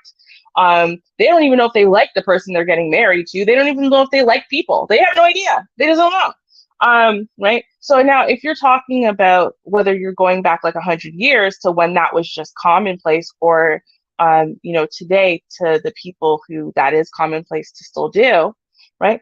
Can those people be jealous of single people? Yeah, absolutely. Because they're jealous. They're not really jealous, right? It's just the grass is greener on the other side. They think they're missing out on something. It seems glamorous. It seems amazing. It seems, right? Because they have no idea. They don't know what that life is like simply because they never lived it. Right? And that's actually why it is that the Amish have the Rumspringa, right? Where they let their teenagers, right, go out there and go whore around, go do drugs, go do whatever the heck you want to do. And don't come back until you're good and over it. And if you never want to come back, don't. But don't come back until you're over it. Because we want you to not feel like you're missing out on anything. Because that, in essence, is the one thing that's going to tear it all down, is that fear of missing out, thinking that you're missing out on something, thinking that the single people who are out there, sex and drugs and rock and roll, know something you don't, right? And so that's why they have Rumspringa. But for the rest of us, we don't have Rumspringa. That's just called life, right? Like 99.9% of the rest of us in the Western world, that's just how we live. We date and we date around, and then we think we might save ourselves till marriage, and then we don't, and then we sleep with, boyfriend after boyfriend after boyfriend, or maybe a lot of people, depends on who you are. But either way, you get tired of that life. Whether you're 17 or you're 27 or you're 40, you got tired of that life before you got married. That's just what it is. And so normally you get tired of that single life. You get tired of the fun life in the club and in the all. You already did that. You've been there. You did that. You could write a book about it, right? Now you're ready to settle down and get married. That's when you start looking for a spouse. And guess what? If someone raised you correctly and or you lucked out, you knew that you had to become a wife before you got married. So you became a wife before you got married. And then a man who was a husband picked you.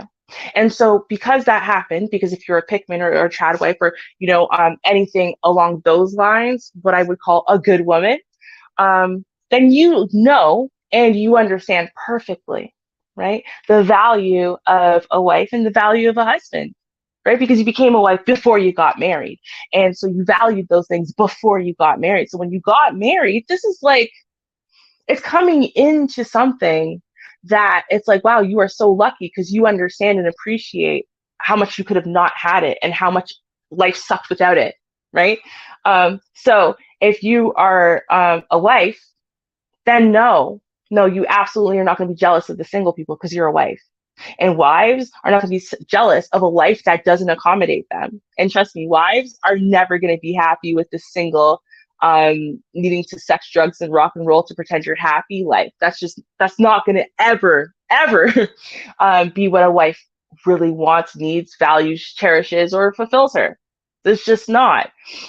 So there's that. Now, the only other people who might be a little bit jealous, might. And they're not really going to be jealous, for the record, of the sisterhood chick. Still not. Nope. Not going to be jealous of the single ratchet chick or the welfare queen or any of that stuff, or the single welfare mom, whatever. Not going to be jealous of any of those types of single, right? But the woman who thought she vetted correctly, right? Or maybe some tragedy happened or something. But anyway, the point is the man she married, and the man that she's still married to today, have no resemblance to each other, right? Maybe he fell into drugs, maybe he became abusive, whatever it is. The point is, she wants to get the hell out of that relationship because the relationship itself is abusive or toxic or just terrible, right?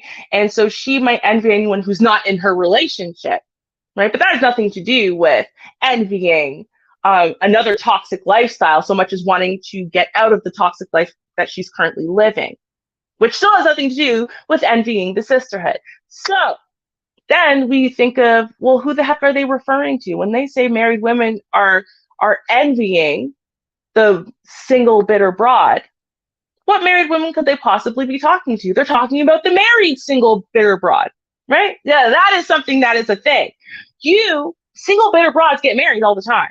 They don't stay married for very long, right? They're the ones who are mostly hurting our marriage and divorce statistics, but they absolutely do get married. And then they envy their single friends, right? They envy the freedom. They envy being able to spread their legs for any man who asks. They envy, right? Because all they think about is all the glamorous lies their friends are telling them. And they know it was glamorous lies. They were miserable when they were single, right? But now all of their miserable ass single friends are shaming them, for just being semi-decent wives. So now they're jealous.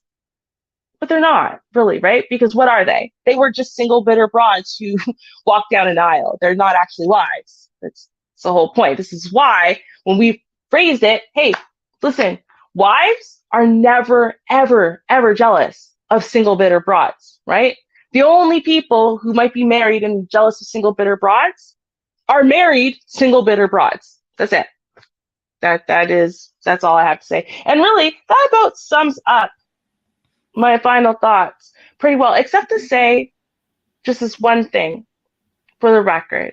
And I want to be really clear about it because I don't know. Every once in a while, someone decides they want to come at someone like Melody, and it irritates / aggravates my soul when they do it. Because again, a wife has nothing to do with your marital status. There are a lot of people who are married, right? They have a marital status. This is married, right? And they're not wives. They're not. And then you have single people who their marital status might be single, right? But they are wives. Okay, there's people who are dating and they are wives, right? There are people who are still single. It doesn't matter. Your status as a wife, right, has to do with who you are internally as a woman, as a person, as an individual, your values, your goals, your aspirations, your dreams, and the way that you treat the people in your life, whether you're dating or single, family, whatever it is, right? That's what a wife is. It's not just about your marital status. And so I don't want to hear people coming with the, oh, well, if she's a pick me, then how come she's not mad? I don't want to hear anyone talk about it because it doesn't matter because her status as a wife has nothing to do with her marital status. My status as a wife has nothing to do with my marital status. I was a wife before I got married and I'm a wife now. And that has nothing to do with whether I walk down an aisle or whether I signed that piece of paper or not. It has to do with the way I've been since I was 15 years old. I was 16, but still long before I got married. Long before, right? And so we need to recognize that and we need to stop letting the sisterhood dictate what womanhood is, what wife is, what marriage means, what, all of these, what good women are, what pick me is. We need to stop letting them dictate all of that for all of us good women over here. We need to take that back and we need to start defining these things because we're the ones who really know. They are just a bunch of jealous haters who try to make themselves feel better so they don't cry themselves to sleep at night by trying to make women like us look bad or sound sad or pathetic when they know secretly they would kill like a whole mall full of people to have half of what we have. So that's my final 2 cents. All right. Well, thank you everybody for coming. With that being said, that was an awesome closing final thought, Ruby. Everybody gave good. I'm shocked. This was a really good show, Rubes, because everybody had great commentary. Nobody was up here drunk.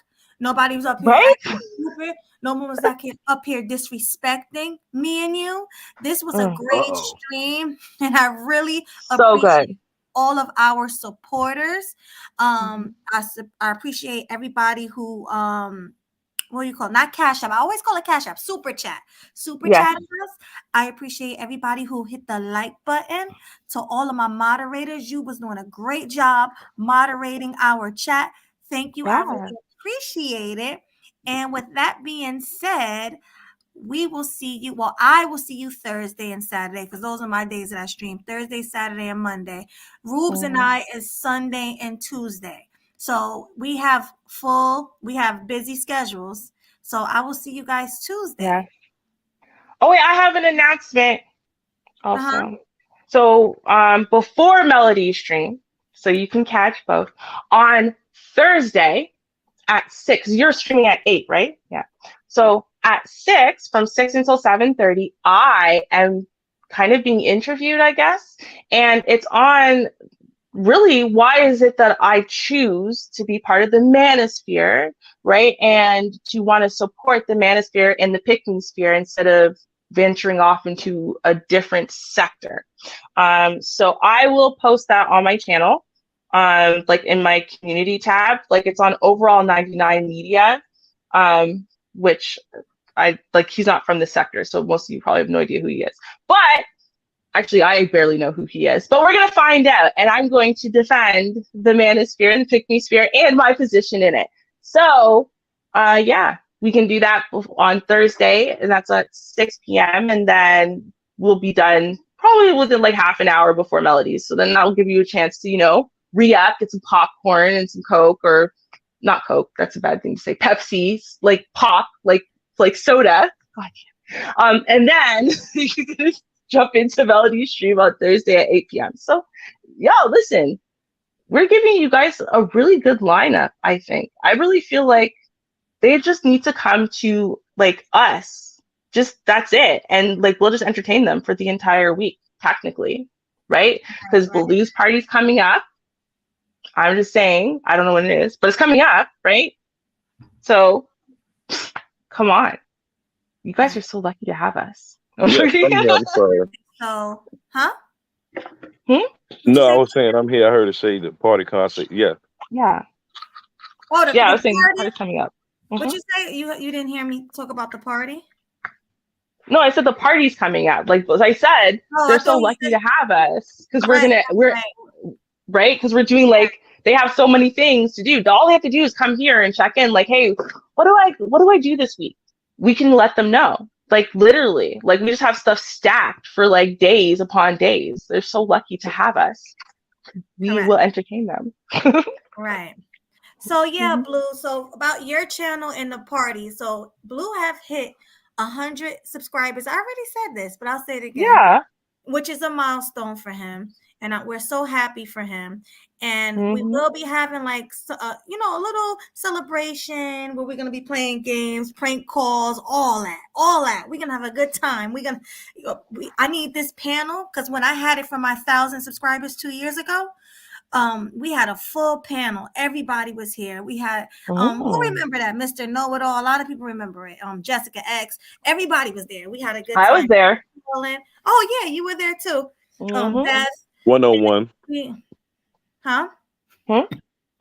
101. 101. What are you saying? 101. Oh, you're at 101. Nice. Oh, so he just got a new subscriber. Yes, but if you guys remember my stream that I had when I hit 1,000, everybody was there. We had such a good time. So we're gonna do that again for Blue for hitting 100. He will also put his Cash App there. You guys can support him. Hit the Cash App. We're gonna really, really have a good time. But with that being said, guys, I have to get ready for work in the morning. Past the 3-hour mark. Ruby gave her final thought, and we will see you guys later. I will see you Thursday, and check out Ruby before my stream, but do not let that interfere with my stream, Ruby, please. It's not going to interfere with your stream. It's before your stream, which for the record, I did tell you about before your stream. I stream every Thursday at 8 p.m. Eastern Standard Time. Also, I go live every Saturday at 8 p.m. Eastern Standard Time and every Monday at 8 p.m. Eastern Standard Time. So those are my set times. So, and Ruby and I set time is Sunday, 8 p.m. Eastern Standard Time, and Tuesday Standard Time. Yes. Make sure you guys are checking us out. But I will see you guys. We will see you guys later. Peace. Cheers, y'all. Cheers.